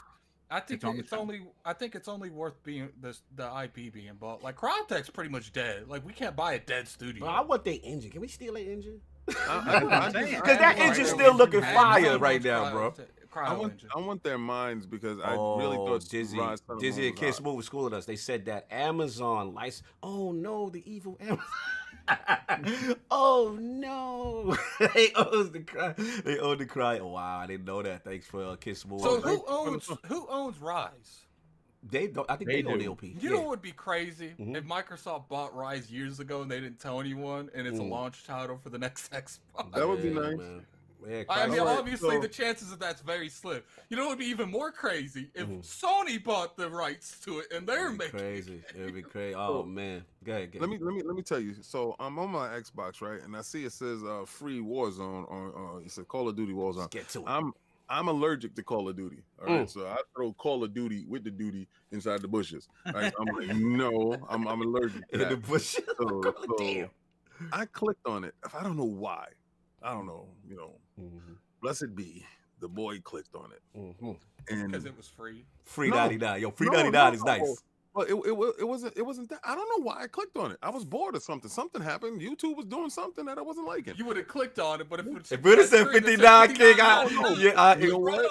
Okay, let me start off by saying, I know why I clicked on it. Talk to me. I was looking at YouTube and it said, "Is Fortnite done?" And it had they had a crown on top of Call of Duty, and it said Warzone. It had the tears of Fortnite was crying. So I said, "What the hell is that?" And then I saw it on the thing, and it was like free. I was like, "Yeah, you right at it." Who did that for you? Who did that for you? At it. But what took me to the next level was LL Cool J. Whoever put the trailer reel together, yes, my God, yo, I was amped. By the time I already hit download when I heard Mama said knock you out. Oh, here we go. This is it right here. Argument, man. We got another argument going on in the Super Chat. So listen, so I hit it right. So they downloaded and I see the helicopters blasting. Watch me, the maniac psycho. Yo, I said this was the greatest trailer. Yes, for one game that I've ever seen. To be honest with you, I mean the last time was probably Gears of War. Oh yeah, that moved me emotionally. Yeah, This joint made me look around my room for my backpack and my guns. I was ready to jump out the window and go get this done. Let's get him. Let me tell you. So I downloaded the joint, right? Okay, I couldn't wait long enough. I was playing something in Destiny, and it popped up, and it was like, "Your game is ready." I was like, "Boom, buy." Shout out to 100 gigs though. Shout out to 100 gigs though. I don't care. So I jumped over there. I got 19 teraflops. Continue. Well, I mean terabytes. Terabyte, the teraflops is next. SSD, y'all. Continue. So anyway, so I turned it on. So they was like, "Yo, go through the tutorial." My problem always with Call of Duty was the guns felt crap. Because I played that little thing that they had last year, and I hated how the guns felt. They felt like paper mache guns and was weak. Mm-hmm. I said, Destiny's still boxing your teeth in. Let me get You out of already here. know that gunplay. Bungie. These guns, I think they stole some people from Bungie. They did. Yeah. It feels right. Yes. When I pulled that gun out and I was switching. So, okay, so they put you in the joint. It's like, you do your match. Yeah. Yo, I was sniping dudes across the board. I had guns out. I was like, I think they doing it. I think Call of Duty gonna kill Fortnite. I'm gonna stand up behind this game to kill Fortnite. I want Fortnite over, and I think this is the game that could do it.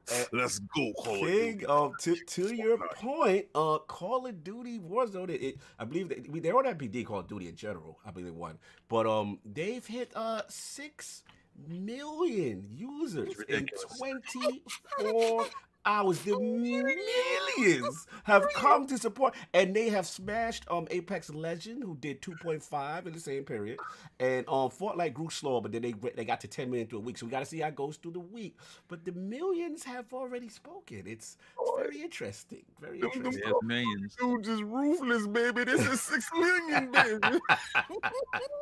Million, baby. Yeah. So let's talk about it, man. I mean, anybody get a chance to play it? Boom, let's get you in. Have you got a chance to play it at all with the Warzone yet? Yes.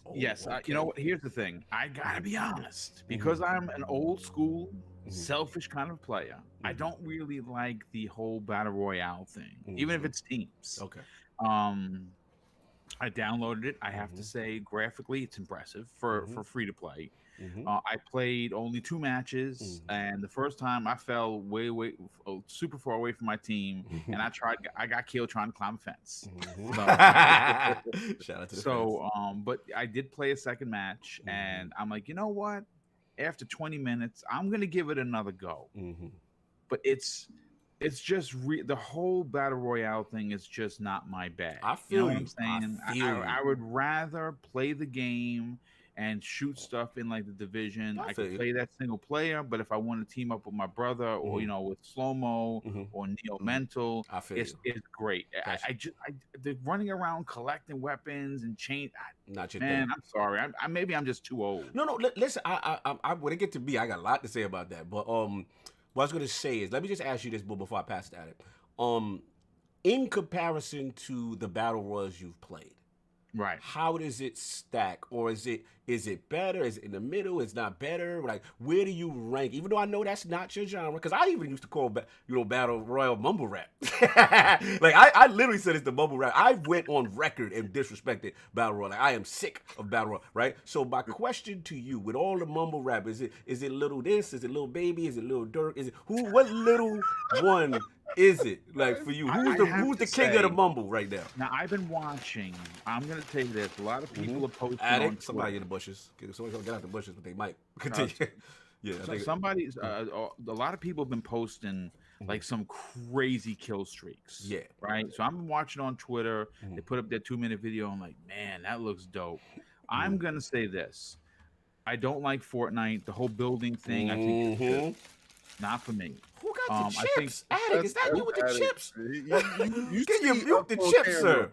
You see us on camera. This is why we have a camera on, so you know that we ain't snacking and slacking in the background. If you're gonna snack, hit the mute button. Yeah, throw Attic in the bushes for the. Even if I had my camera on, you would have still seen me open up this hamburger. You in the bushes for eating on camera without me. Right, I gotta sit here fresh faced and hungry. First off, I thought I was muted. And my man Second off, I just needed to make sure that everything was right. Oh my gosh. Shut up, man. So you're gonna have a cold hamburger 2 hours from now. No, I gotta wait. They messed up the order. To eat my food. Oh, they want the bushes back on Attic. Bushes return. They Smitty Smith. Yeah, the bushes have returned. The bushes have returned for Attic. But continue. Getting back to the topic at hand is this: Fortnite. If I was ranking the top 4 which are being played, Fortnite gets put in number 4. Okay. Followed by that would be PUBG. I don't like PUBG. I played it. I bought it. I supported it.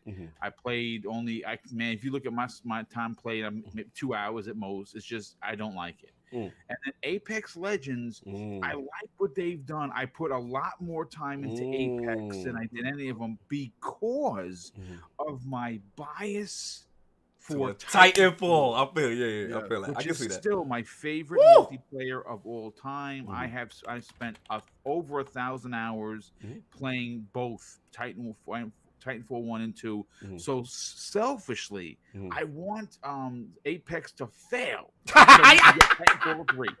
But you know what? Again, we'll talk about that. We'll talk about that later. That's a good one. That's good. I have to say, based on the videos, based on watching other people play, which I normally don't like to do, because they have the skills I just don't have, nor the patience to want to play these games.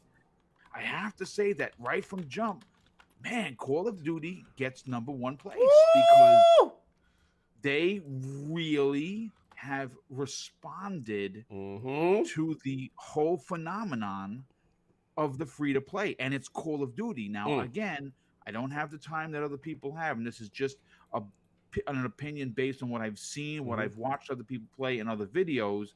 But I am going to say, Mama said to knock you out to do the trailer was dope. I watched that trailer 3 times, by the way. So I'm going to say that out of the 4, I rank it as #1, and I think that it's going to hit 10 million if it hasn't already. It probably hit 10 million after 3 days. No doubt. That's big coming from Boom, man, that you don't like the genre. That's a lot, man. Lord Addict, did you get a chance to play at all when you just eating chips? I played 1 game and I dropped that. You threw it in the bushes already? I almost threw my whole Xbox in the bushes because of that game. Oh, because it was like 100 gigs. It's just like, look, like I get it. You know, people like this genre. I've never really been the biggest fan of the Battle Royale. The only game I even really like is Apex. And, you know, I have a lot of time in Apex, like 6 or 7 days. So you like the genre. I just don't like the characters and the. But he liked Apex, which is in the genre. But I like it because it has the Overwatch aspect with it. It's right. Just it's not just that. Like, you know, when you come up on a squad, you like, what are they? Okay, it's a Pathfinder. Okay, they can't do this, they can't do that. I like aspects like that. You know, at the end of the day, like nothing's gonna dethrone Fortnite. We've seen this over and over again. Every time someone says, "Oh, you know, Fortnite dead," Fortnite drops some big content. I mean, they literally made a Fortnite Chapter 2. Let me ask you this, Addict. But what about the Call of Duty name? Right? They're gonna drop this when the next one comes out. You know what? I'm gonna go with you, Ed. I'm gonna go at you. Let's go. Let's talk about it. Let's talk about it. Mumble rap talk. I'm gonna do this right because they little Uzi Vert right now. Yeah. They just dropped their joint right now. You know how little Uzi was on his little hiatus. Yeah. And I like and I'm gonna say that Fortnite is Little Boat. Oh my God, I'm done. Little Boat. Remember Little Boat was hot. Yeah. He was in the street. He was all over the place. So he got fat right now. So Little Uzi Vert was in the gym. So Little Uzi Vert getting his joint together, right? So they dropped this joint. Because I remember they put out some free-to-play crap last year and the guns was garbage. And they got their face smashed in by Fortnite. Fortnite was like, who is these whack dudes? But I think the Call of Duty brand, their fan base is so ravenous. They're so different. This is the only squad that can stand up to the juggernaut. I'm not gonna lie. every year. Juggernaut. And I'm a little biased. I'm gonna tell you why I'm biased. Let's go. I'm very biased because Fortnite smashed my PUBG in the face with money. They stole my PUBG money. You don't remember? They had the blueprint. They was like, we do it better than you. We're going to style on you. We're going to build trees on you. You know, remember that? They pushed them in the bushes. They took their money in court. They took their money on the court. And they pushed them in the bushes, man. They had the worst engine. They gave them, they did them dirty. They did them dirty. So I really want them to fail miserably to the most unlikable dude. I want the most unlikable douche to mush Fortnite in the face and put them in the bushes because the Fortnite crowd is completely diametrically opposed to the Call of Duty crowd. Call of Duty crowd is ex-military, dude, bro, grab you up dudes. Fortnite is these candy-colored book bag dudes going around doing, you know, the stupid little dance. Yo, you stupid. The book bag kids, I want them to be bullied and pushed into the corner. I want Fortnite over. And I think this is the right. I think this is the one. This is the dudes. Yo, hold on, we gotta throw up the crest by my brother. Oh, 108 Dragon TV with the $5 super chat. Happy birthday to me. Oh, happy born day, brother. I didn't know it was your birthday. I want souls for gifts. Come to card and get this smoke. I'm 4 mile, but my reflexes in my 20s. Natural born killer. That's what's up. You know what I'm saying? Happy born day, brother, man. Salute 108. I might have to. You might be on to something, man. We're gonna get to it, but kid, I hear you. Nothing. What you say, Addy? Look, we're gonna have all we're experiencing right now is Call of Duty the hot thing right now. That's it. Launch is free. That's it. Like people forget. Like 3 or 4 months ago, this was Apex. Fortnite had a black hole and was trending on Twitter for 3 days. Well, they need to put a black hole up right now because the black hole is on their neck. It's easy to say it's going to dethrone something that's not doing anything right now. Sure. But let me ask you this, though, Addy. And you make a good point. We know Fortnite out here. Fortnite right? gonna drop something. People are like Call of Duty. What? But let me ask. All that's gonna happen is the PUBG people that been wanting something new is gonna go over to Call of Duty. The Fortnite people are gonna go to Call of Duty, and then the Fortnite people are gonna go back to Fortnite. But let me ask you this though. I want you to look at it very intently. I hear your point. All valid. Anything that has come against Fortnite has been forced to bend that knee. They've been bent. You came out strong, and then you get crushed, and you've been bending the knee. I get it, but this is different. This is not different. Activision. This is a machine. This is one. Hold on. Let me get my balls off. That could be used against it. Let me ask you this. This is arguably the most next to Madden, right? The most successful franchise in gaming. This is what both platforms tend to buy, and free to play. And just one MPD. My only thing is, you don't think they got a shot at all to beat them? You think it's just closed Fortnite? That's it. There's a thing though, you know. Since it has Activision, because I could throw that right around on the argument. There's this thing called, a whole studio developed to make Fortnite. Like, sooner or later, the next Call of Duty is going to come out and they're going to be competing with each other. And then you're going to have this standpoint where Activision are going to look at it from a perspective like, okay, how much are we really making from this brand? Like, I don't think they got the micros in there. The micros is in there. They got the battle passes. All that. Yep. I don't really think Activision is a company that's set to make a battle royale game.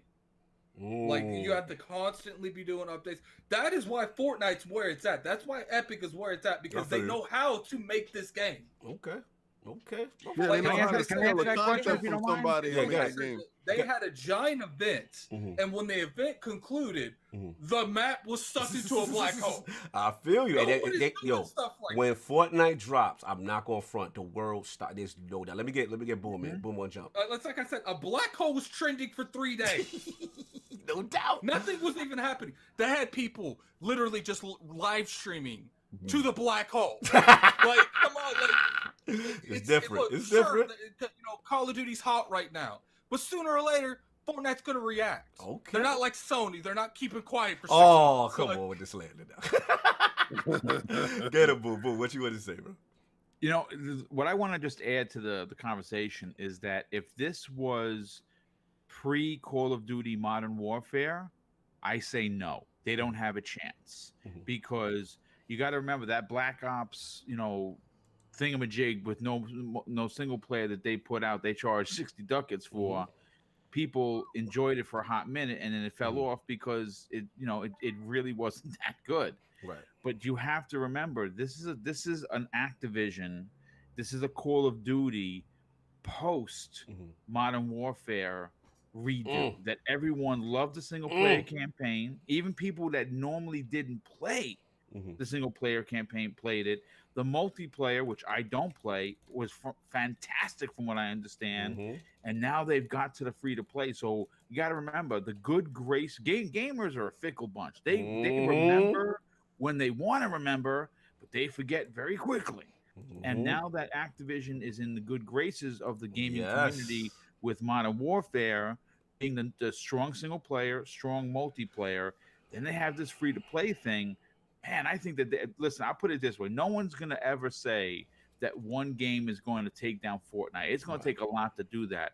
But I got news for you. I think they've just punched him in the mouth. And right now, Fortnite is like, that hurt. $6 million rock on every block. 6 million. Like, let me get these balls 6 off. mil, baby. 6 million. Not no 3 million. Not no 2 million. It's 6 million. These Call of Duty dudes. I'm telling you, I think these are the brothers to get that stand up testosterone. Let me get my balls off because this is how it was. King, look, I ain't going front. When you brought this topic up, I was like, we talk about this at least once a year. It's the same stuff. No. It's not even that. It's not even that. It's different. We talked about this when Blackout came out with their last game, the game before that. And what happened? People eventually started leaving that. Here's the thing. And I ain't gonna. When King brought this up, I sighed. I rolled my eyes. You know what I'm saying? It's like people try to go in there and knock Fortnite out in 2 rounds, and it's a whole fight kind of thing. Oh yeah, it's a fight. Oh yeah, absolutely. But let me get these balls off. You know what I'm saying? Look, at the end of the day, I can't take away what Call of Duty has done, right? It's changed the game. It's the franchise that finally made me stop playing Halo regularly. I'm going to keep it a buck. Because when, Halo was in its bag, 2, 3, all that for, whatever. And then I never forget when Modern Warfare dropped. That was a phenomenon, right? That's what pulled us off, you know what I'm saying? And made us do that whole competitive thing. Now, I rocked with them all the way up to about Black Ops 2, I want to say. And then after a while, I'm like, all right, y'all, it's rinse and repeat. Yeah, it's the annual thing. I see what y'all doing. It's fun. It's just I'm done with it. So my new drug became Destiny. Like that's literally my whole competitive thing. I'm not sure. Now I can't front. How I feel about Battle Royale, and when PUBG dropped, right? I just needed to know what is this Battle Royale, right? Why are people going crazy, right? So I jumped in, and I'm like, all right, realistic simulation, tension of the last person, the circle cloak, I get it. And I was riding for PUBG, you know what I'm saying? Then the warts start to expose, the engine, you know what I'm saying? And then the leak, the not frequency with the updates. And then, Fortnite came in and stole them bars and made it better. You know what I'm saying? And I got to give it up. As much as I hated what happened, they made it a phenomenon, right? Fortnite became what it is. So now we are to where we are. So I download this thing. I got to debut a new emoji, y'all. King, you may be on to something. Bro, let me tell you, man.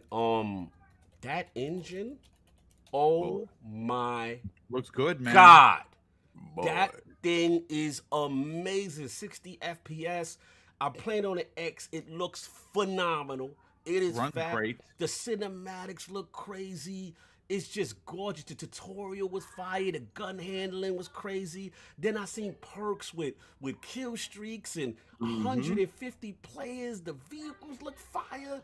They stole the Apex ping system where they like, yo, over there, this, that, number. But the joint that I like, where they really on to something that they doing that I ain't seen nobody do, is one of the most demoralizing thing is when in a battle royale game is you get limoed early. So now you like, oh, it's right. Now they got some joint where they grab you up and they throw you in prison, right? So you're not over, and then you gotta fight your way out of prison against another dude on some one-on-one joint. And if you break out, they throw you back in the plane and you get to go again. That joint is fire. That little mechanic, I'm not gonna front. Now I'm gonna tell you right now. That's kind of very single play-ish. Yeah, like that is a fire feature. Then you figure they got the cross play, right? You got your PC, you got your thing. I even saw mouse and keyboard support if you want. You know what I'm saying? Hopefully they can separate the lobby. You know what I'm saying? Yeah, shout out to Johnny Donuts, that gulag. That gulag prison, that joint fire, sir. I felt like I was Batman breaking out. You know what I'm saying? When he got caught in the bay and I had to get out and climb the mountain to get out. Yo, joint's fire, right? So I'm like, all right, King, yo, this is crazy. You know what I'm saying? The map is humongous. It's humongous. It's nothing that I've seen before. So listen, 6 milli, you know what I'm saying? Day one, smashing everybody. I know it's early to what Attic is saying, but I don't know, y'all. This mumble rap is kind of catchy right now. Look, man, listen. They kept up with Apex for 2 seasons, and every time something dropped, I was like, "This is dumb for Fortnite." I'm done. I am done scouting Fortnite out. They are the king. You bet the knee.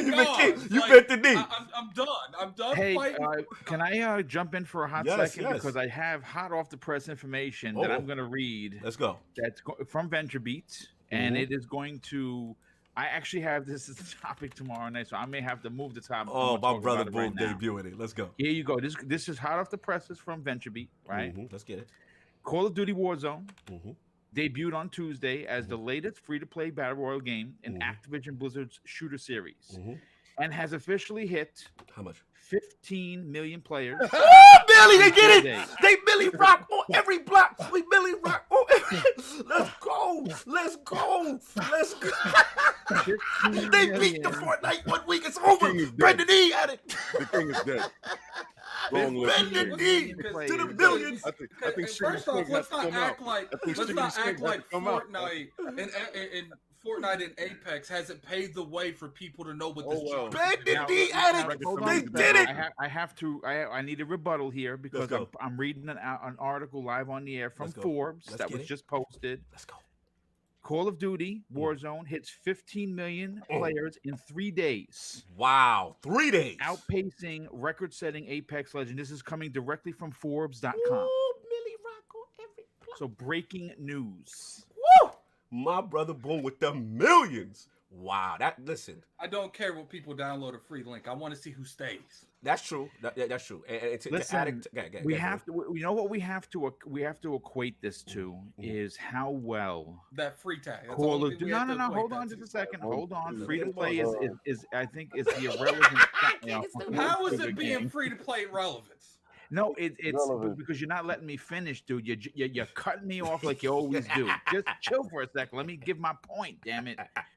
The reason what I'm saying is that yes, the free to play thing is big. Yes, sure, but we also have to equate to every time Call of Duty releases a game, it's number one in MPDs. It's the highest selling game on that year. Facts. Okay, if you want to pull up facts, if you want to see who sold the most games this year, 2019, not 2020, 2019, it's going to be Call of Duty. I got to give you the millions emoji. They throwing mad millions for you guys. You know what I'm saying? So if you look at the people that went out and spent the $60 to play mostly the online play, which is what most Call of Duty diehard players, they just totally skip the single player game. It should not come off as a surprise that 15 million in 3 days. And on top of that, and getting back to exactly what Cog was saying, what the new types of play added to this, the graphics, the 60 FPS, the gun handling, all of this is why they potentially, again, this is just my opinion, could take down Fortnite. Fair enough. Only people gonna take Fortnite down is Fortnite. Fortnite is and I don't even play Fortnite. It is over. The city is ours. We say that every year, and then what happens? Nothing happens. People play a free-to-play game for a couple weeks, and they drop off and go back to Fortnite. I don't know, man. Keep us in the city. This is different. It's different, Attic. It's over for Fortnite. Fortnite is done. We own the city now. The city is ours. I can't. We gotta bend the knee to shake. That's what we doing. It's shake over. Because for Borderlands, Fortnite is dead. We have killed it. It's done. Let us pillage the city. It's over. You guys are really doing that new game drug right now. Oh you know God. what? This drug is delicious. I think we're gonna take this drug. Me and the 15 other people that's with me. 15 million, that is, brother. Millions. Take that mask off. I can't talk to you with that mask, fam. No, Shank needs to be here. Shank loves this. And I'm gonna tell you right now, brother, it's over. I waited for this moment. I waited for this moment for so long. And I'm gonna tell you right now. It feels good, baby. It feels good. It feels just like I thought it would. Oh my God. 15 million. Shout out to my man Boom for the up-to-date facts. I'm done with y'all. Oh my God, the I'm going millions. upstairs. I'm gonna play soon. Yo, King, you might be on to something, brother. I'm right with you. Holla at me. I want to squad up. That game is just got a fire. bunch of Fortnite haters that I ain't want gonna something front. so bad that they'll speak nonsense just Correct. to see if it happens. Addict, I'm gonna throw the fraud alert on myself. I want them finished. I hope Call of Duty do it. I hope Call of Duty do it. I thought there's a time where I was with you guys, but after I saw that black hole nonsense, I'm like, yeah, Fortnite the king. There's just no way around it. Like Fortnite the king. This is a fun one. Look, Battle Royale. Oh, hold on. Super chat. The city is ours. Who did that for you? Yo, shout out to my man Smitty Smith. I gotta give you the special emoji. Who did that for you, baby? Call of Duty's out here. You know what I'm saying? Smitty Smith, my dude. You know what I'm saying? Yo, it's gonna be an interesting battle, man. The mask stays on for the rest of the show. Look, it's gonna be a fun. Like I said, man, like we gotta see what if they maintain that. Yeah, we can't see it right. Like, oh, you know, they beat their Twitch views, this, that, they beat their Mixer views, they beat these views. It's free. Anyone can download it. We got to see who consistently plays in the game. Because if you don't remember, you know, it's like I said, obviously Call of Duty doing really good because it's a household name, and Apex and Fortnite has paved the way for free to play battle royale games. Yeah, we so gotta people know what to expect going into it, so they all downloaded it. Look, you got big streamers that's playing Fortnite and Apex coming over to play it. What do you think's gonna happen if they go back to their games? You can't sleep on the power of Activision in that bag. And they will go hard too. Like they are finally up against it. Who did that for you? Oh, Boom. We own the city now. I can't. When you boom, you gotta chill. Boom, stop it. Yes, boom. Yes, boom. Let's do this, baby. Yo, we waited for a long time to kill Fortnite. They're done. That's what we said when Apex first came out. Yo, listen. Now this what? is a different animal. This guy got money. And I'm gonna tell you right now. I'm gonna tell you something. I'm gonna tell you, Activision smells that cash and they're gonna go bust that butt. It's definitely gonna happen, brother. Yo, they said stop the show, please. This is hilarious. Yo, everyone is on fire with y'all wanting to kill Fortnite. This is hilarious, yo. I got to move on. Y'all killing me. Let's get some Into the Bushes for PUBG, though, man. It's a shame. Rest in peace. Yeah, rest in peace, PUBG, whatever. God bless. Yo, rest in peace. Into the Bushes with Pub, unfortunately. Long live the king, Call of Duty. Look at you frauding. Oh my God. Moving on. We gotta move on because King is doing too much, right? He's doing the most right now.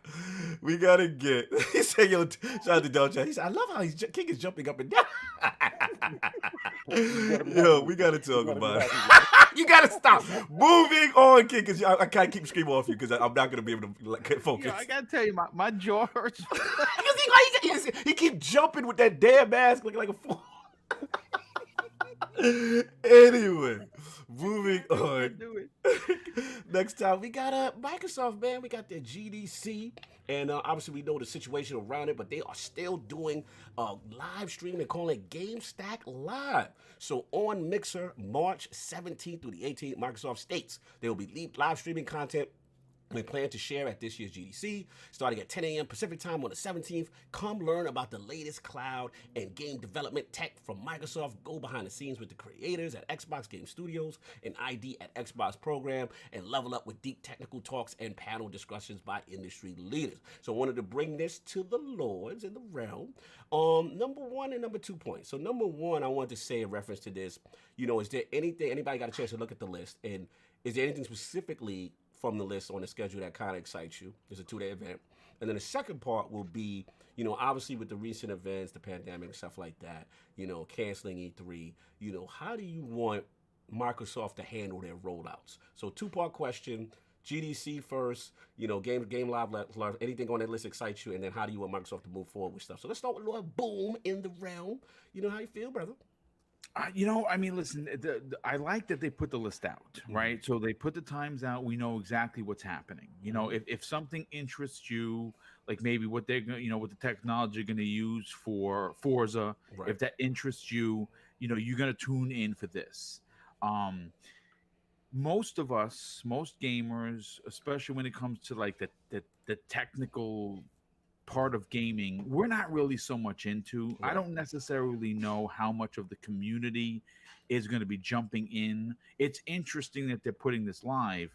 I think that what I'm excited about on the second half of the question is, are they going to show something that we haven't seen already? You know what I'm saying? Are they gonna? I mean, because I know that they're gonna go deep into the Xbox Series X, X Cloud connectivity. That's going to be very interesting to see exactly what it's going to be like when you're playing away from your console, and how easy the new technology is going to hold hands with one another.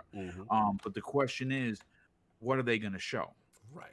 You know what I'm saying? Now we do know that there is at least one big E3 event coming, right? So we know that their E3 event is being planned as we speak. But are they going to show anything? I don't want to say interesting, because everything here is interesting, because we're going to learn so much about behind the scenes tech. So it's going to be interesting. But are they going to show anything that the gamers like myself, who are interested in the hardware and talk about the numbers, but I can't get into the weeds of it like a D-batch or a dealer or a cult. Or like that's why I tune into their channels for that, because they really know the behind the scenes aspect of building these things, because they're PC Master Race guys, right? But I'm interested as a gamer to see what this technology is going to do for me as a gamer. But I'm more interested to see if Microsoft is going to be aggressive and really shock us with something we haven't seen. Fair enough. Real question, a follow-up question to that. Before I pass it off, Boom. Now, in reference to the second part of digital only events, based on the situation going on in the world right now, you know, how do you want them to handle this kind of stuff moving forward? Like, we know, you know, do you want them to just kind of just do a one thing with like maybe E3, where they would have done it at E3, digital only, and then, or do you want them to do like a series of little mini events, you know, trickle throughout? Like, how do you want them to handle? Because we know they have to pivot, right? They had all that planning towards E3. From my understanding, like E3 preparation, shout out to Just Gordon, I believe, said it on the Xbox too. They start at like October of like 2019, that's when they start their E3 planning. So that's a lot of work going in. So now that that's, you know, have to be changed, like, how do you want them to handle the rollout of Series X information in the games? Well, we had heard prior to the E3 cancellation that we were probably going to get a show prior. Right, we've been hearing that, whether it was going to be in April or May. Right, we heard that there was going to be potentially a reveal of Series S, right? They were going to show what the console looked like. I think we should get that still. That was going to be a digital event, right?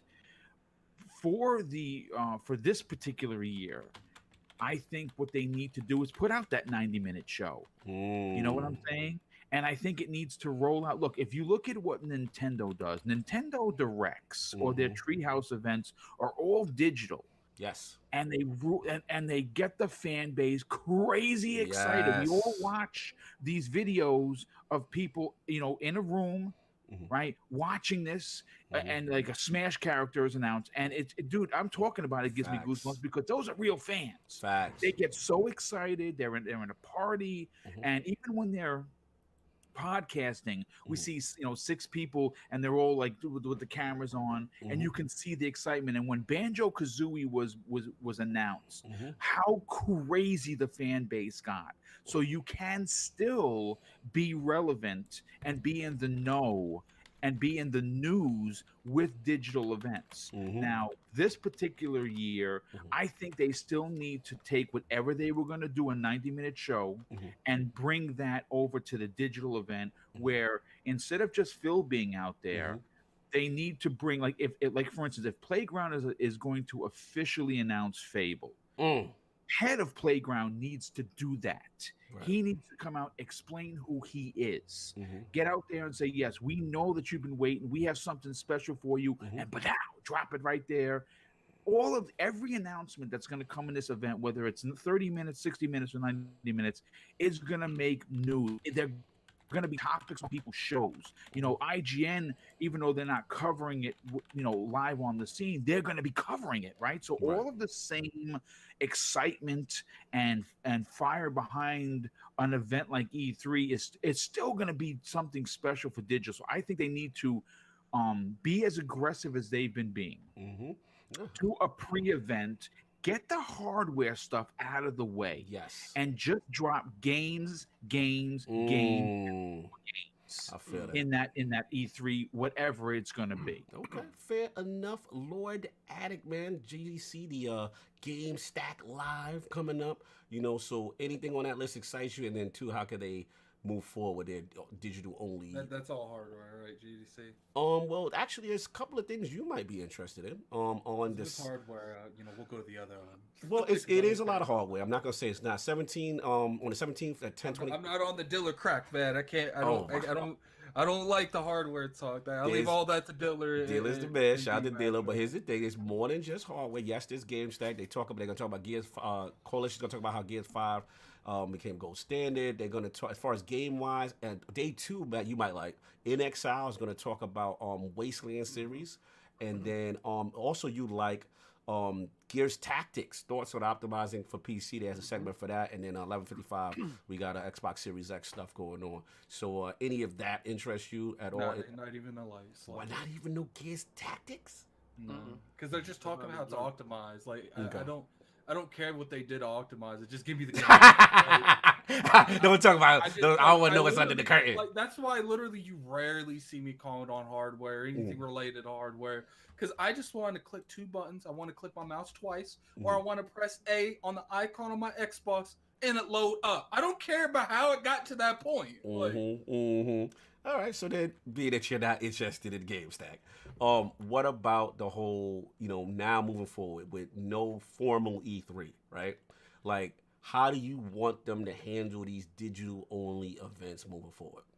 They need to throw that whole E3 presentation in the bushes and rework it from the ground up. Damn. Because they go into that presentation with the set value that they only have this amount of time. That's no longer the case.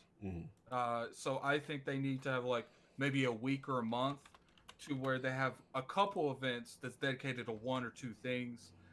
For instance, like, you know, if they're doing one on the for you do the one at the beginning that they were going to designate all the announcements, and then throughout the month you start dedicating other smaller ones, kind of like Nintendo Directs, to those independent games, to the Game Pass. That way, you know, you stick in there a whole month, you get constant news, constant updates. And, you know, I think it's more beneficial to spend more time talking about these independent stuff because we're going to a next generation, we're going to another console, and now you don't have a 90, 60 minute, you know, duration that they have to do when it comes to E3. You don't have that anymore. You can do whatever you want now. Right. And, you know, if they just dropped the 90-minute thing, I'd be disappointed because it's like, you're still going with the mindset that you're at E3, which I doubt they're going to do that because they haven't even rehearsed that stuff. I highly doubt any of that's on the table. They're going to do something completely unique. I just want them to be a little bit more specific in certain things. Okay. I want them to be very transparent, have a lot of communication. I want by the end of all of these events or this one event, there's no more questions because we still have a few questions. You know, obviously they got to show. You know, they might show what the prices and stuff at GDC, and that I would be interested in that. I doubt it, but you know, they might show that. We still haven't heard from the Lockhart. Yeah. So we might hear stuff on that. Like, there's still a lot of questions and a lot of questions on games. You know, when's Hellblade 2 going to come out? What's Hellblade 2 going to look like? Is the gameplay change?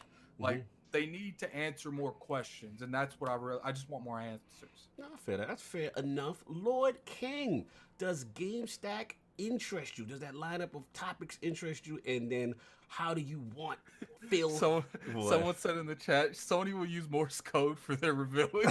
Yo, Raid is so messy. Raid, shout out to Raid. I like Raid G4. So King, like, and how does besides the games I think if anything interests you, how does Phil Dominance handle this change in position? All right, so the first GDC that okay, let me explain.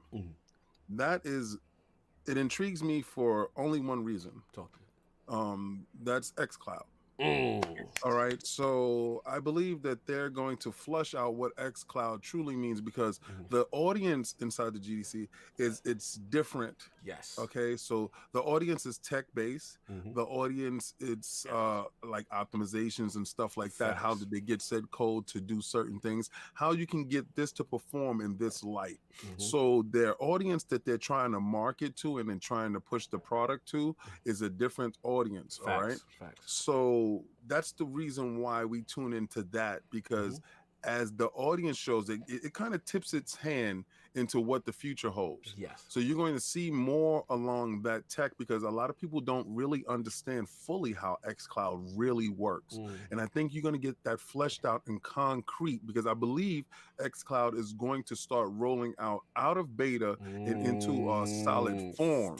All right. So I believe this is the point of, okay, now we're finished with the beta. This is the data that we have, and this is what helped us get from point A to point B. And this is how we're going to roll it out going forward. And this is what we're looking to achieve with this. So this is what I believe that is truly based upon. All right. So when you say optimizations of certain games and Gears tactics and stuff like that, I truly believe that it's less like code breakers talking code breaker stuff together and trying to see how they can help each other going forward and who can leverage what tech going where. That's what I believe that is. Of course, I'm always interested in Series X stuff, but I believe it's going to be bare bones reiterations of what we've been talking about and nothing too much. Now, let's get into it. This is where you're gonna see if Phil can freestyle. See, now Phil's written is crazy. Yes. You know, he definitely can write down some bars. He definitely can go off a track. What scares me with the fact that E3 is canceled, we know that Microsoft can go on a stage and put together a show. They feed off the crowd. All right. So, and being in the crowd, you hear the people going crazy. When Keanu Reeves came out, they go for shock value, right? Yes. They're a big budget movie going for shock value. Can they be that indie movie that can pull up at your heart? You know, now you're telling them Christopher Hart said Phil don't got no bars. Okay, well, I feel you, but Sony don't got no information. Damn. Let big boys talk while little boys listen. Shh. Sony ain't even listening, man. They out the building. Listen, Sony already got their money. They got their head in the sand. They don't even care. Sony already got his money. He's done. Okay, so now we got to see if Phil can produce this little indie film instead of the big budget joint, right? Can he really get down to the grind, the brass tacks of the situation? Can he convey what he was going to do in a 90-minute show? Can he put that in little scale? See, Nintendo is the master of the indie flow. Facts. You know, so they told you, no, we're not doing what they do. The big budget do, let them do them. We got this flow, this joint right here. We can get this popping. Sony, in the other way, they can do both. Sony has shown you they can do both, right? We don't know new Sony. Okay, so that's the jury is still out on that. My fear with the fact that Phil and the squad has to change streams. Right now, they're like Boom said, they got ready last October. So now you have to change how you're gonna roll it out. Maybe for the whole week of E3, that they know that the void is there. We can fill that void with information. So one day maybe it's Fable information. Next day maybe it's disinformation. And they build up all the way to the end of the week till they drop down the pricing. If you're listening, Microsoft, I have crazy strategies. But this strategy here depends on your ability to work without a crowd. And I've never seen them work without a crowd. Glad you said that. And that's where the fear lies in, because you stub your toe here. Because we know your biggest problem before with those Exos was the cringe-worthy jokes. King stealing my balls. He kill you on your bag today, baby. Yeah, you know, you never really been good with the digital presentation. You've been great with a crowd. Preach. And I think I think you're in trouble. Wow, the honest with king. you. I'm the opposite. I don't think that's going to be an issue. I think they're in trouble for the simple fact that it takes more than just putting up stuff on a screen. Right. You have to do it with a certain level of flair and cachet. Yeah. And if you don't have that cachet and that flair, because Nintendo got that flair, baby. If you don't have that flair, if you don't know how to present, if you don't know how to do a little shadow and then reveal a character, if you don't know how to do that and you don't know how to have the musical cues, you might stub your toe. And remember, what messed up this generation, you stub your toe. So out of curiosity, King, what way would you prefer them to do it? Like, if I were to hire me. Okay. If I were to choose a way to do it, I would prefer like a little less cringy because they didn't have as much as they usually do. But I would like an XO, like 19, that last like XO that just went down. That last XO, they was on to something, wasn't it? At it? Yeah, I really enjoyed the way they did it, and like the information in it wasn't the greatest, but I felt like the pacing was good. It was great. Right. I don't want them to do that. I don't want them to go at it as an XO. Yes. I don't want them to go at it as an E3. I want them to go at it as let's say they take 3 games, right? Let's say probably they got 90 games. Right? So I want you to do them in batches. Let's say you said 5 games here, right? Well, this day we're going to drop 5 games. Right? And dig deep, just like you. But I'm taking what you said and what Boom said. Have the head of each studio present their games and their story, and you can do them in each game, get a 5-minute clip, because like you said, time is not a constraint, right? So do it in that manner and release 5 to 10 games a day until you at the end of the week and you end with the price drop and the mic drop. But don't do it in the beginning of the week so you can allow these dudes to recover. Just keep hitting them with bangers, but make sure that you do it in a way that shows flair, style, and substance. And make them beg for more for the next day. Because if you spill your wad, but if you spill your wad all in one shot, trying to knock somebody out the park when it's not necessary, you will stub your toe because of the format change. Okay, I have a quick question for you then. All right, do you think that? I think they should do a formal. This is my opinion. I think they should do at the start. Because I do think they need to do, batches. They need to do events throughout a whole month and make it like a fan fest thing. It's an entire month of this and not just one day.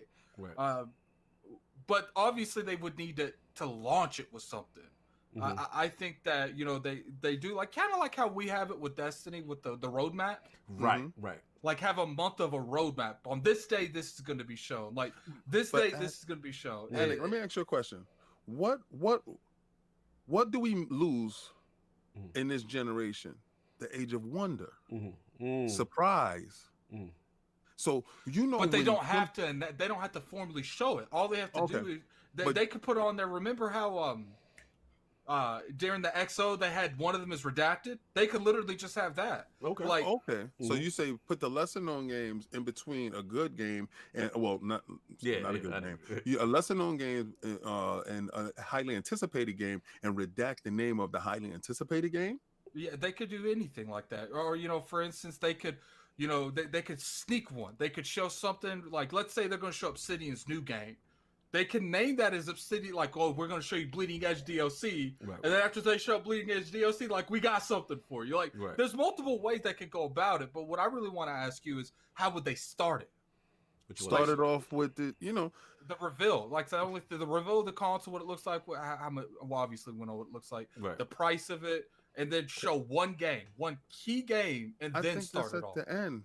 I think you end on a thunderous roar. You save that for the end. You save the taking the curtain off the console. I don't think so. I think we don't care for that. We already know what it looks like. We already know what's inside. I think we only want to know what's going to play on the game. Kind of like how they do it at E3 a couple years ago, where they but like. Part of me feels like that's the reason, like at E3s and stuff, they get that out the gate first. Like we already know what it is. We know the name. We know what it looks like. But it's not E3 no more. But I get. But my point is why would you hold on to information that you pretty much already know? Because this, right? nobody cares no more about. We already know it's a box. We already know what's inside the box. So then We now want to why know not the just show price it? of the box, and I believe for them to grab your attention. Oh, Christopher Hart done put color in the chat. Okay. Oh boy, let's go. Get it. PlayStation 5 will Now you got to reveal do will it make for me. King You got the bend the $2 knee. super chat from Okay. Christopher Well, Hart. you know, Christopher Hart has a $2 super chat. PlayStation 5 reveal will make King bend the knee. Brother, if they say anything, I'll bend the knee. I mean, honestly, I think you're so on to something. I will bend my knee right back there for you if they say anything. You know, and obviously, they have my money on hostage like they have yours. Oh my God, ridiculous! But you know, I'm excited because I do think that they're going to do something unique, like because now they don't have that time frame. I personally would like them to show the console starting it, but you know, if they don't, I understand they're going to show that card at the end because they're, you know, you could use that argument on both of our sides, like why show it first when we already know it? Why show it last when we already know it? So, but how I would do it, how I would do it very simply is this. We've been to E3. We've known what they do. We've watched E3s numerous times. What they do, they have to open up with. They have to bookend the whatever they're gonna do.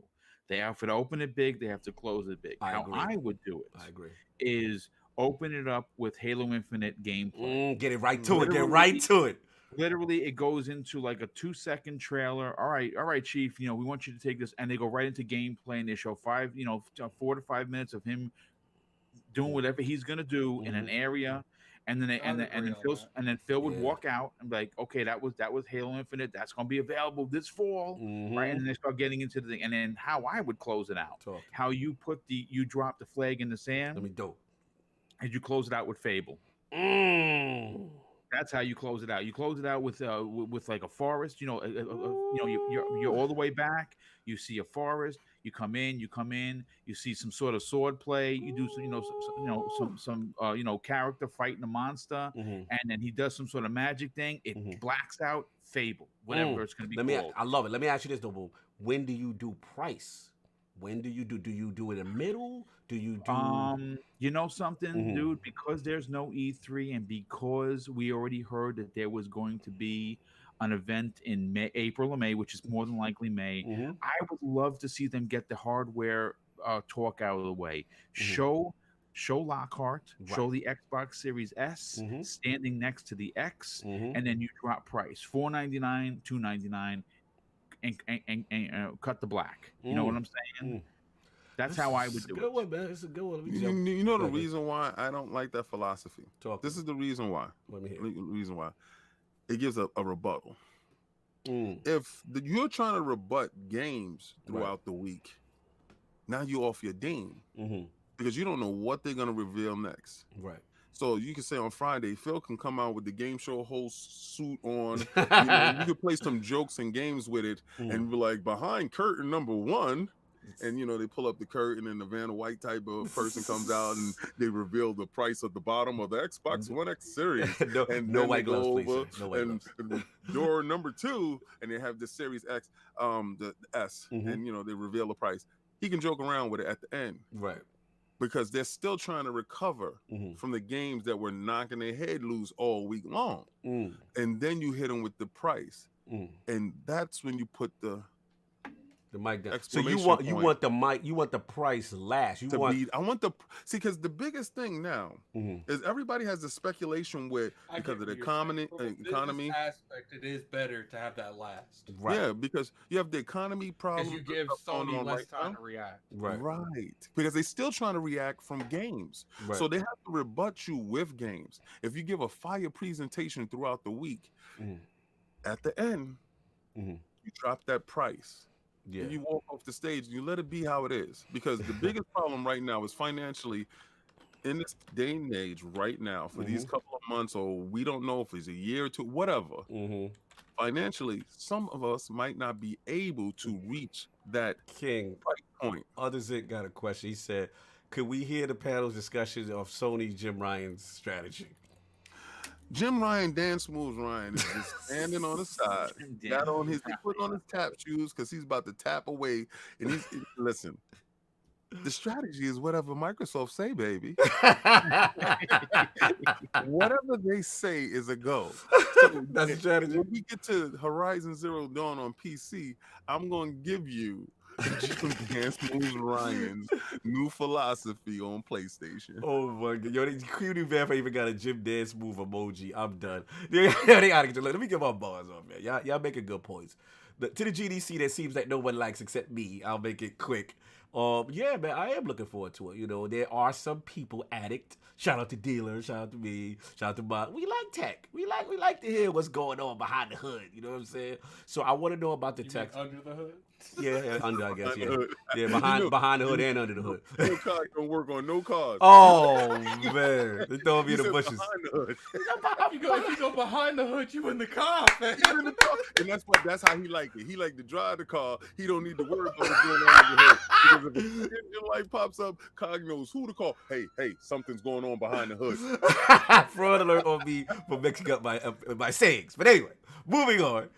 Yeah, but I am looking forward to it because I want to see, like I said, some talking to new tech, how the studios are implementing it. You know, I like how Xbox Game Studios is all working together. You know what I'm saying? So I want to hear that sharing of tech because let's be real, that's what made Sony Studios really great. They all work with each other. They all share information. I like that culture that Xbox Game Studio is trying to mimic. So that is dope to me. Obviously, I'm a huge Project X Cloud supporter. So when I seen that information have its own day, I definitely want to know what's going on that. And to King's point, the next iteration of it, because as we know right now, xCloud is using Xbox One S Server X, right?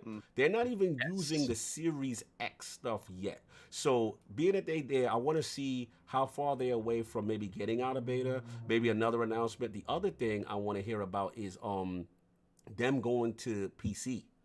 Because I'm hearing rumblings about that. Shout out to Brad Sams and a couple other people.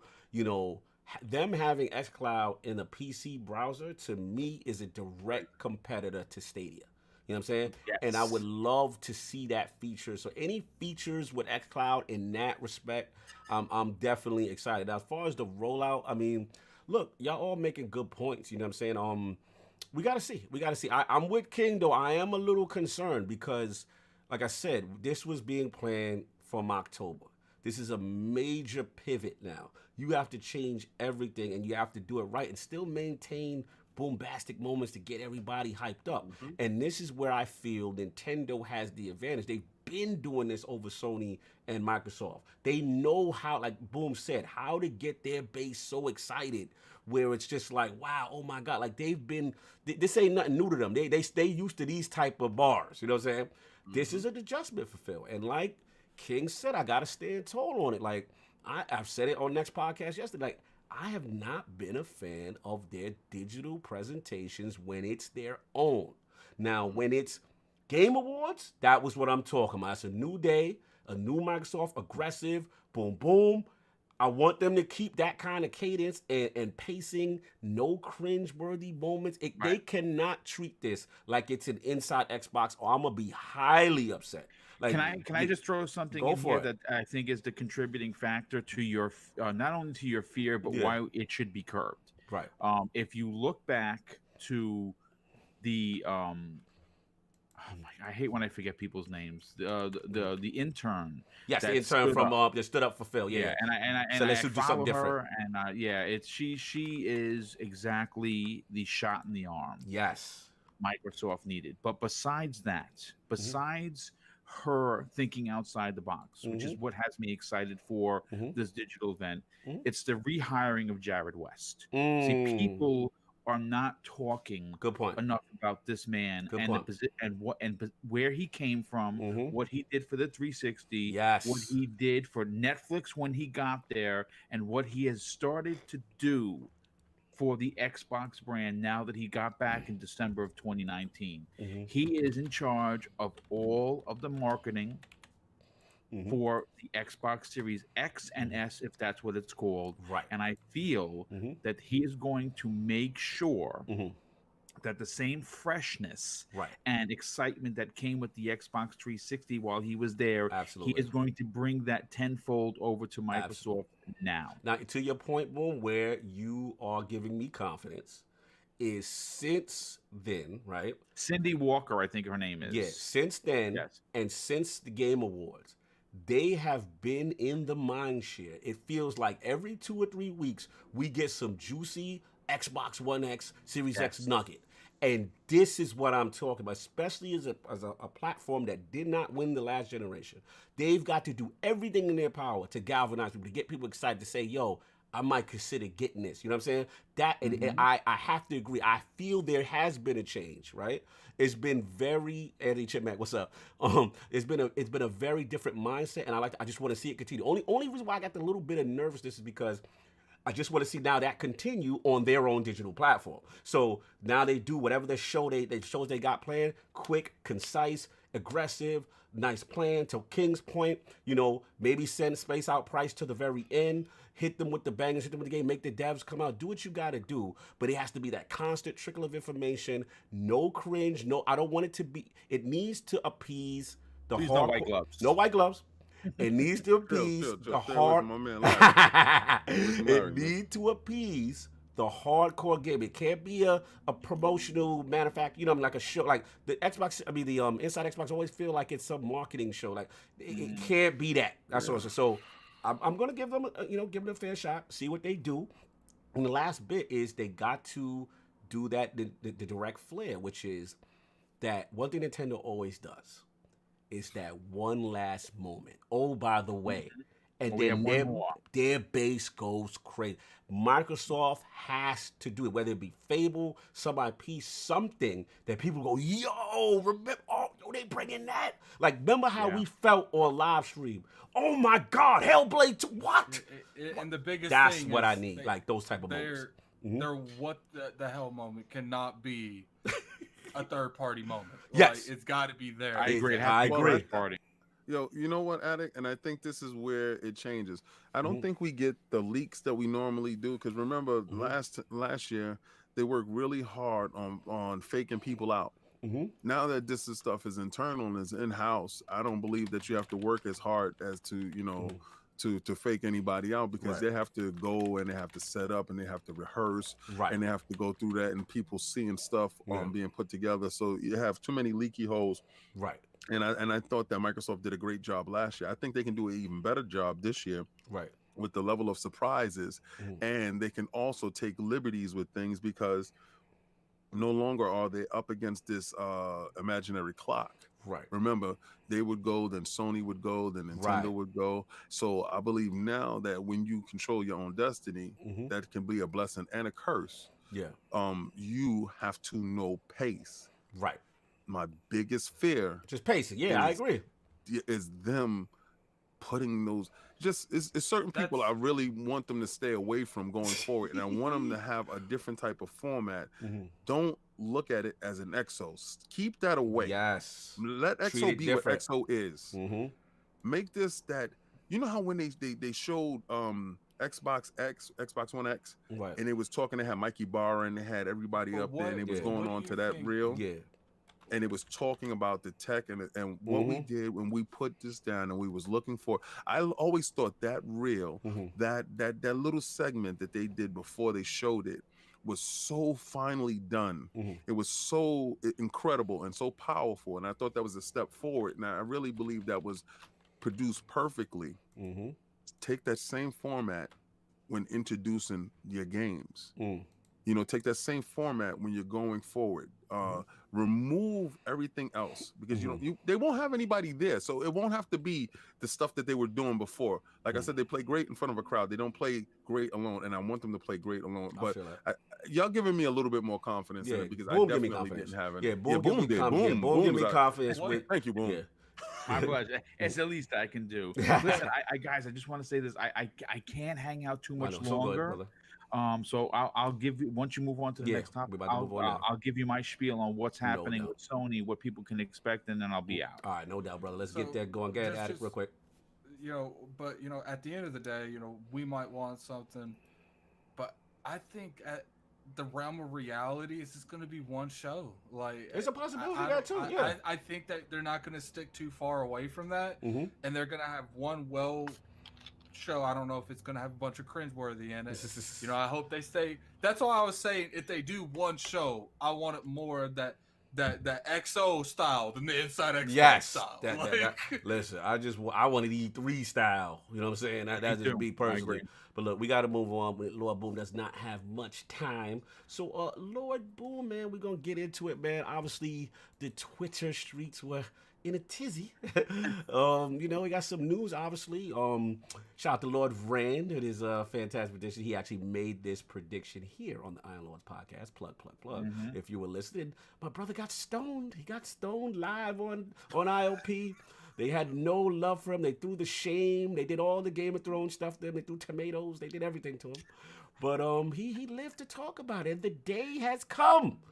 Horizon Zero Dawn. He sends through the realm. Yeah, That's right. It's right, man. It's officially, you know, come to PC. Herman Hulse had made the announcement, and you know, Twitter reacted. It was very, very spooky out here. So I want to give it to Boom. You know, with this information that has dropped, what do you feel? What nuggets you want to drop about this moment with Horizon Zero Dawn?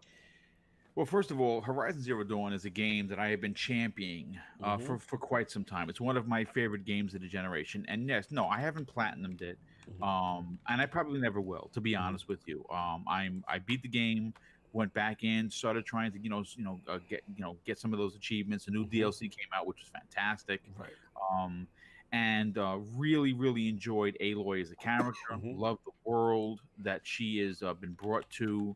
Loved that this came from a team that was only known for Killzone, and really am looking forward to the part 2 that eventually is going to be here. Getting it to come to PC, first of all, if you are one of these console people that just don't look outside of your window, listen, this is coming. This is right now. Sony is starting small. And yes, the game came out in 2017. Yes, it's 3 years old at this point. And yes, it's on PC. But, you know, Kojima's game is going to be on PC at the same time. And that game just came out at the end of 2019. This is something, maybe it's not going to be day and date now, but you have to think that Sony is seeing the money that Microsoft is making. They're going to want a part of this, and you should be cheering this on. The days of you having a game locked behind a piece of plastic are done. And if you want to live in that era, I got a console for you. You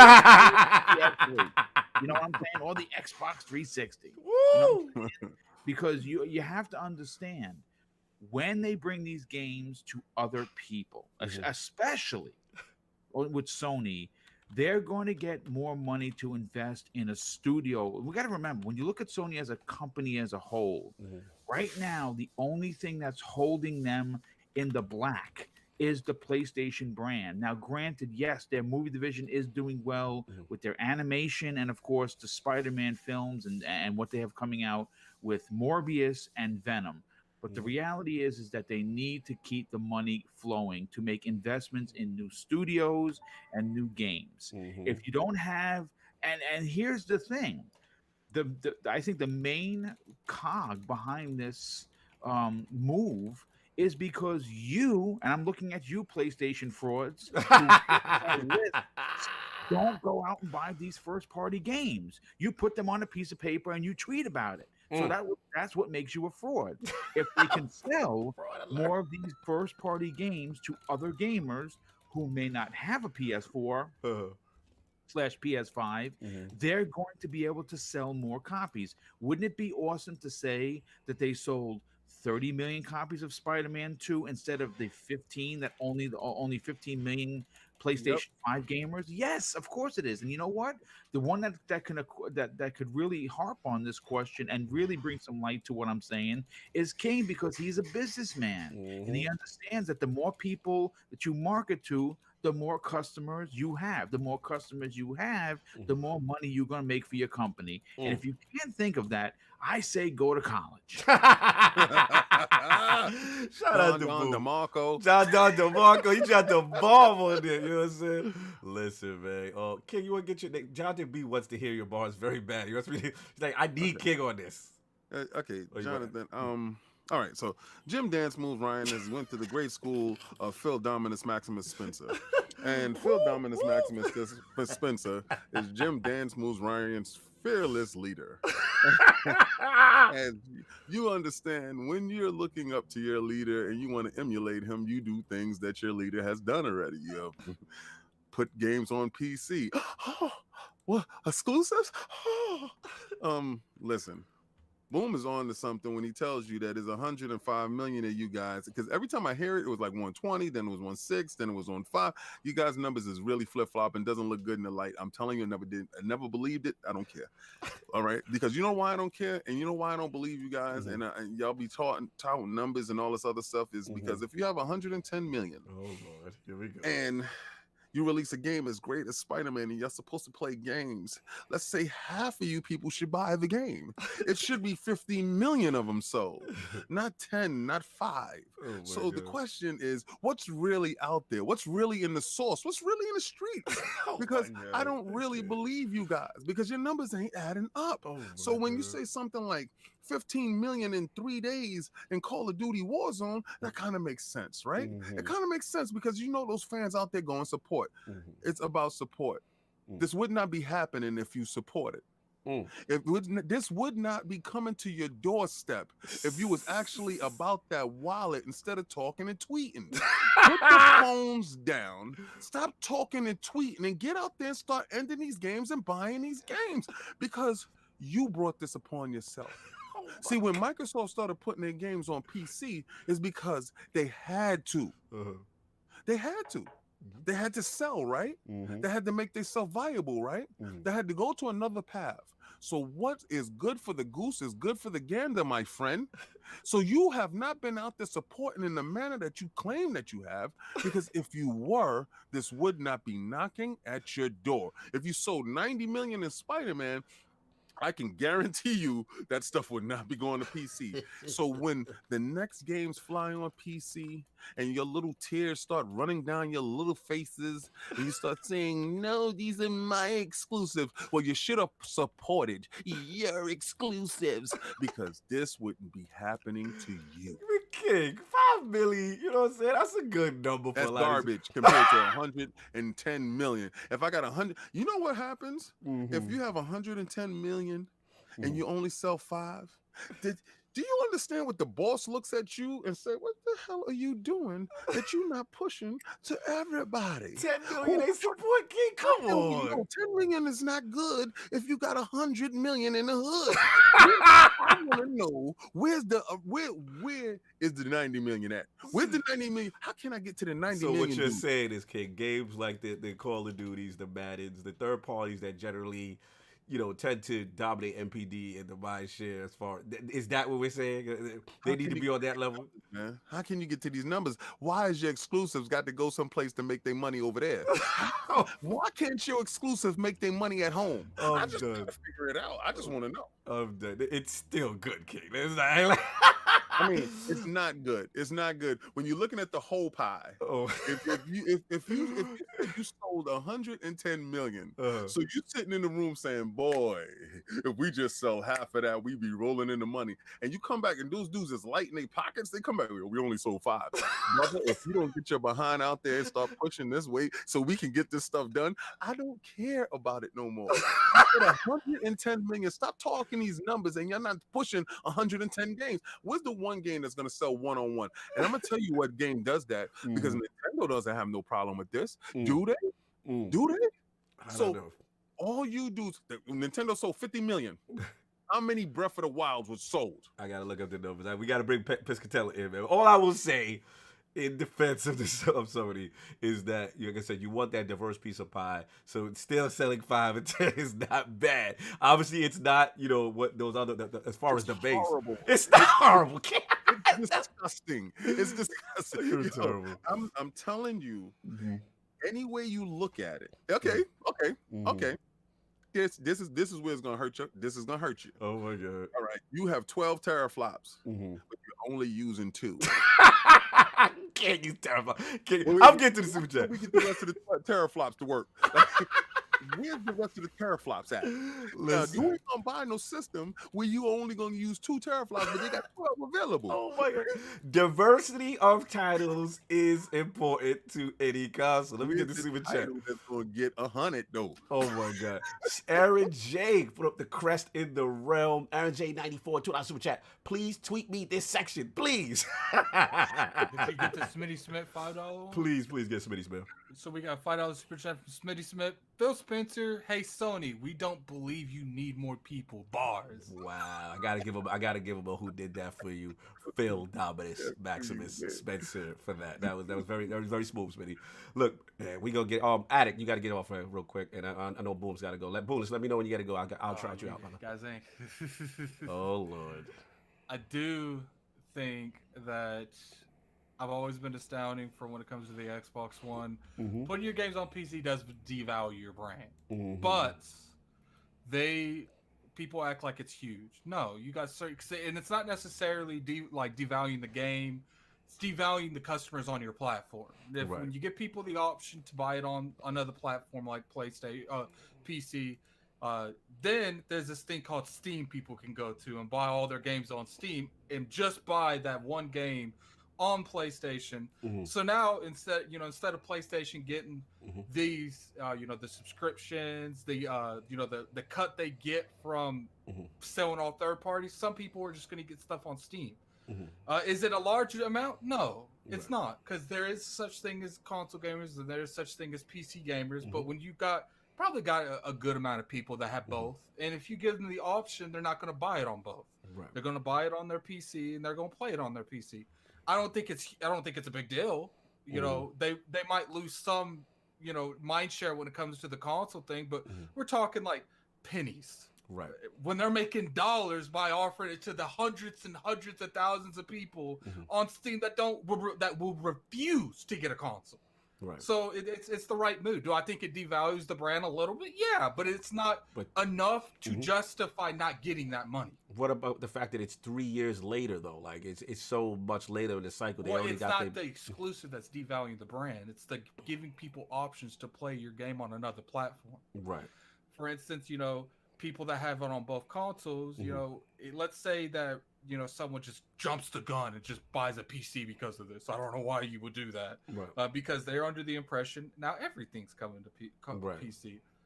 They're on the PC platform now. They're not on the PlayStation 4, PlayStation 5 platform. They're not paying for your live anymore. They're not buying your third-party games that you get a cut of because they switched to PC. It's the same thing that happened with Xbox, and Xbox is a day one. They endorsed it a lot more. But at the end of the day, it's like I said, there is a vast majority of people that is on that PC platform that it does not matter what you say, they will never buy a console. And that's the target for Sony. Sony doesn't care about the little in between people that own both consoles, because they know at the end of the day, it's a very small percentage.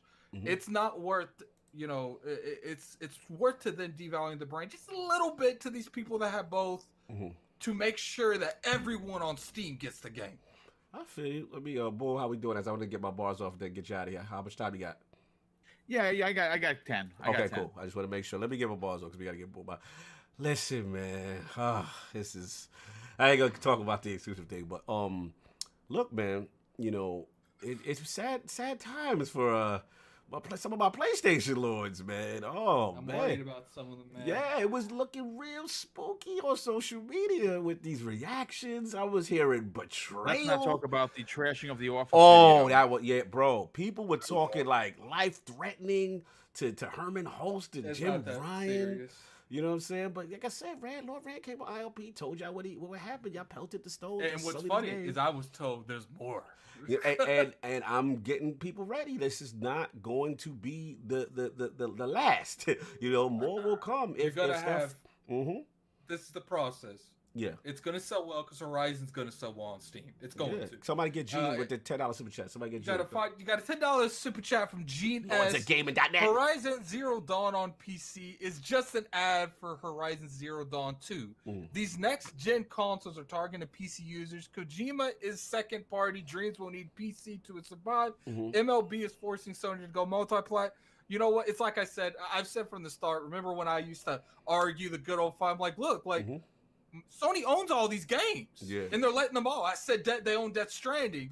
Remember Hugh? I got into it with Hugh over. I was like, they own these games. They're coming to PC, and they're letting them come to PC. All I'm gonna say is, you know, I get it, PlayStation lords. I understand the frustration. You know what I'm saying? You hold on for that. But my Xbox lords, they are familiar with this process. They know what is to come. You know what I'm saying? This is how it goes. But you know, y'all even got the developer and producer of Horizon Zero Dawn chastising y'all for y'all actions. Let's go. So you know what, we gonna make it biblical. We gotta read the spirited passage, the good word of Lord Reverend Sam Sharma. He's the Reverend. We gotta go to Revelation chapter 4, verses 1 through 6. Let's do some Bible reading. And we're gonna go, oh brother, you know, verse 1 states, he said, which brings us to games being exclusive after a while. It's not trivial to port a game to a different platform, even if the architecture is similar, the submission guidelines, testing, all of this costs a lot. Verse 2 reads, all this work and cost are incurred so many people can enjoy the game. If you already bought it, obviously you played and enjoyed it. The assumption is the transaction was fair. If you bought a console in the game, you got a console in the game. We make games because we generally want to delight and entertain people. Any chance developers get to do that with a new audience, they will take. Verse 3, if you are angry and think this is a betrayal because the game will now be played by more players, you are being unkind to yourself. You're letting yourself think that you have exclusivity over a game. Somehow defines your self-worth. You are wrong. And the final verse, you're worthy. I am capable of lovely things. Games are entertainment and art we make for you. You're not defined by them. Love them, but don't let them be your sense of self. You are worth a lot. Be kind to yourself. And then you have the good word, man, from the Reverend. You know what's funny, Cognito? The people flipping out are the same. It's coming to PC. Are the same people that said, "I don't need an Xbox. I got a PC." See, look. At the end of the day, like, I get it. They're not really worried about, like, it's like I said, the exclusive devaluing the brand. They're worried about the exclusive devaluing the ecosystem because people might leave the PC to play these games and not come back to PlayStation. But chances are, if a PC gamer picks this game up on PC, he's already got a PC. He ain't buying his third parties on the console already. So you might as well give him the option to that platform anyway. Yeah. So look, let's get the super chats. There is a such thing as a console gamer, and there's a PC gamer. Yeah. Like, they are things. Yeah, man.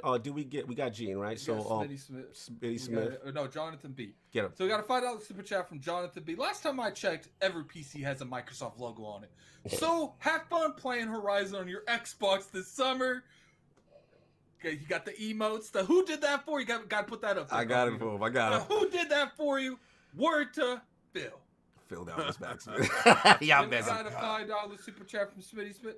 Hey, Sully, get your bags ready. We heading to PC. Sign Nathan Drake. You know what's funny? Yeah, I have every intention everything's coming. Because if you look at it, I think the only reason Horizon's coming so soon is because they already did this for Death Stranding not too long ago, so it was easier. Shout out to I have a feeling God of War is going to come soon. Jonathan B. Ghost wrote the scripture. Oh my God. You got a $5 super chat from Philly Eagle. That's probably the best scripture I've heard in decades. I'm just saying. We got to read the good word from the brother. The PlayStation, he had to chastise his own PlayStation Nation.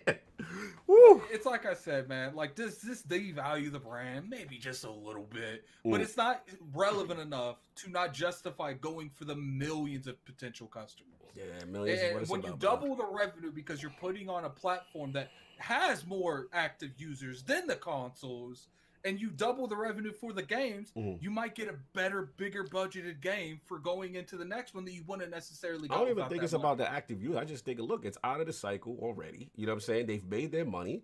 And it's at the end of the day. I think within 2 years they'll become a day.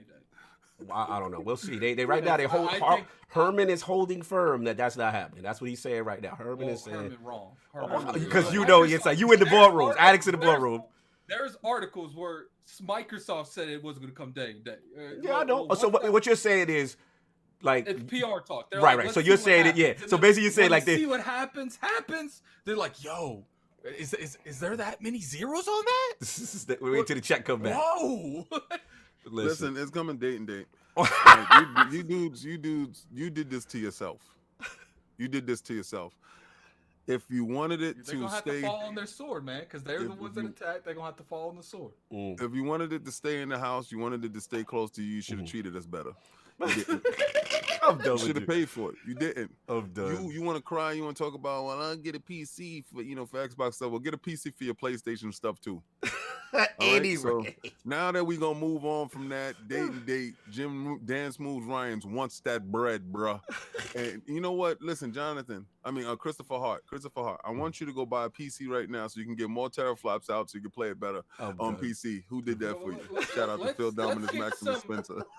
Okay, he wants to say King in the Bushes. Let's get some real Bushes emotes in there for Christopher Hart. Let's put him in the bushes. Because you know what, Christopher, at the end of the day, you ain't in the realm, so you can't use the bushes. So go ahead and put some bushes in there for Christopher Hart. Get him in the real bushes and not the fake bushes that he got going. Listen, let's get the poll and Boom's got to leave, man. With the mostly positive reception of Ori and the Will of the Wisps, how do you think Microsoft should handle their continued relationship with Moon Studios and the Ori franchise? The choices are A, sign Moon Studios immediately, lock Ori into the Xbox ecosystem. B, maintain current relationship, let Moon Studios decide the fate of Ori. Or C, I don't care until they fix them bugs in the game. Shout out to all the people that will go up on the poll soon. Lord Boomstick XL, my podcast brother from another mother, returning gloriously. It's been a long time. Where can people find you? What do you have going on, sir? Well, obviously, you can find me on Twitter. I think I'm clocking in almost 90,000 tweets. I'm very busy. Yes, you can find me on Twitter at MrBoomstickXL. Easiest way to find me. DM is open to all. And yes, if by some chance you do message me that you're not following me, I will message you. I will look at your DM and we will talk. I enjoy talking with this community. Primetime Gaming is going live tomorrow evening at 8 p.m. as it does every Monday evening. Nice. And we don't have a guest as of yet. I'm kind of trying to lock down somebody to be in there. I'm working on someone. I'm waiting on the thing. But we are going to have our regular panel of amazing, regular panel members that will be there for the 2 full hours. Of course, this week is going to include Breakfast with Boom on Friday, Thursdays, Xbox Factor podcast. But I would like to make an announcement, as this is a way for me to assist in curbing the everyday nervousness that people are having. I'm going to be adding one additional live cast on Tuesdays for 60 minutes. For it's going to be an additional Xbox Factor podcast where Zemi Games and I are going to tackle one particular topic and we're going to break it down. And I'm doing this. This is, like I said, as soon as the world kind of gets back on its axis, we will get back to regular 3 live shows, because it is a lot to do when you have to write these shows. But for now, to kind of assist in helping this community deal with the situation that's currently ongoing within the world, and to curb some fears and to give you something to listen to, I am going to add one additional show per week to the fold. Again, it's only going to be on Tuesdays. It's going to be probably at noon, and it's going to be only 60 minutes or so. But it's another show that you could look forward to again, kind of just calm people's fears with everything that's going on with the world. Yeah, dude, much appreciated, bro. That is so huge. Obviously, what's going on. I have to admit, man, I was really looking forward to podcasting today. You know what I'm saying? Just like I said, get our minds off everything. And again, people are in their homes. They need things to do, so we can provide that value, that entertainment, and you providing an extra show, again, gives people things to do. And like I said, I haven't been, like I said earlier, as proud to be a gamer right now, because, we are lucky that this hobby allows us to do things like this and still have fun during these kind of conditions. So salute to you, Boom, for that. And again, salute to the awesome, if you have not watched it on Double Barrel Game, the awesome charity stream that we did for my brother Lord Dizzy. It was amazing. We did a lot for the community. Shout out to Xbox Quick, Mike Ibarra, Rand Outdoors, Zemi Games. Boom. It was amazing. And of course, the amazing Wilmy Hood. You know what I'm saying? Look out for him soon. And yeah, man, it was phenomenal. So let's get these outros going. Lord Addict, where can the fine people find you? And still riding for Fortnite? Nah, I can't stand Fortnite, but I'm the only one on this panel being realistic, I guess. But, you can find me on Twitter at Lord Addict ILP. Yes, you can find me on YouTube at Gaming Addict. That's the real addict. On here is the censored addict. The censored interrupted Boom today. Going by that. I'm the censored addict from now on. You can also find me on Twitter. I am the F7 fanboy confirmed addict. That's my name on I love it. Now. I love it.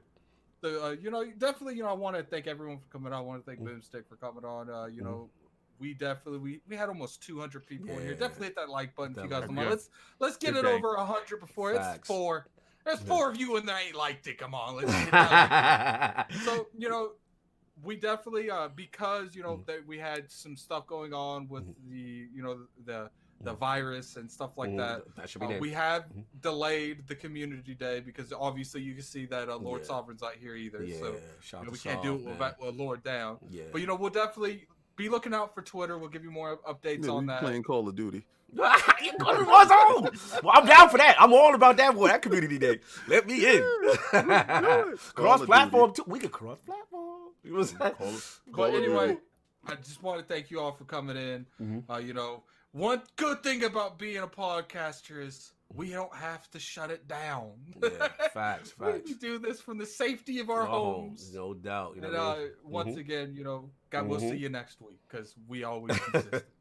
Yeah, man. So again, salute to my brother Lord Solve. You know what I'm saying? Like I said, he'll be back soon. And like I said, send his wishes and everything like that. Lord King, where can the fine people find you, sir? What's going on, people? All right, so KOS is coming up this week. As you can see right here, it's display boxes. Those are those display cases that I'm putting up and stuff like that. And those are statues that's in the boxes. To be honest with you, I was a little bit depressed because I won't get a chance to see my brothers, the West Coast brothers, J Bone, Ant the Ruler, Quinyo, Chris. De Jour, the whole Cali family, and I don't get a chance to hang out with Colt because I definitely wanted to, spend more time with Colt, and Boom was in the house, and it's a lot of things. I was going to meet mods and hang out with Enrique and Ainsley. We was gonna talk statue. Forte was coming down. You have Forte. You had Eric Jackson, Eric J. Like it's so many things. And then I had to take a step back and say, okay, King, you can't be as selfish as you want to be. You have to really dial it back because at this point in time, everything is in peril. There's people in the streets passing away, and this stuff is really serious. And we want everybody to be safe.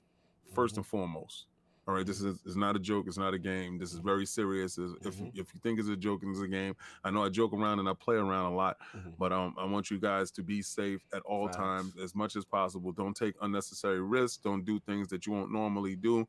And if you can protect yourself a little bit more, just do a little bit more. Just go that little extra mile because you never know what may save your life. So anyway, like I was saying, you can find me on Twitter, King David OTW. You can jump on Xbox Live where I'm rocking at, and if you want to play with me, pause on PlayStation Nation. My tag there is Xbox 360 Lover 01, and I'm not joking. That's my joint, and it was so great that I wasn't able to change my name because it's mine, and I'm not giving it up. I am done with you. Look, man, the road was lit today again. Salute to everybody that pulled up. We had a fantastic show. You know what I'm saying? Again, check out LordsOfGaming.net. Please support those articles. That really helps us. All the coverage, retweeting it, spreading the word really, really helps us. And again, fun show. Was definitely looking forward to. That's all I got. If anybody's got anything else, we are up out of here. So everybody enjoy your Sunday. Peace.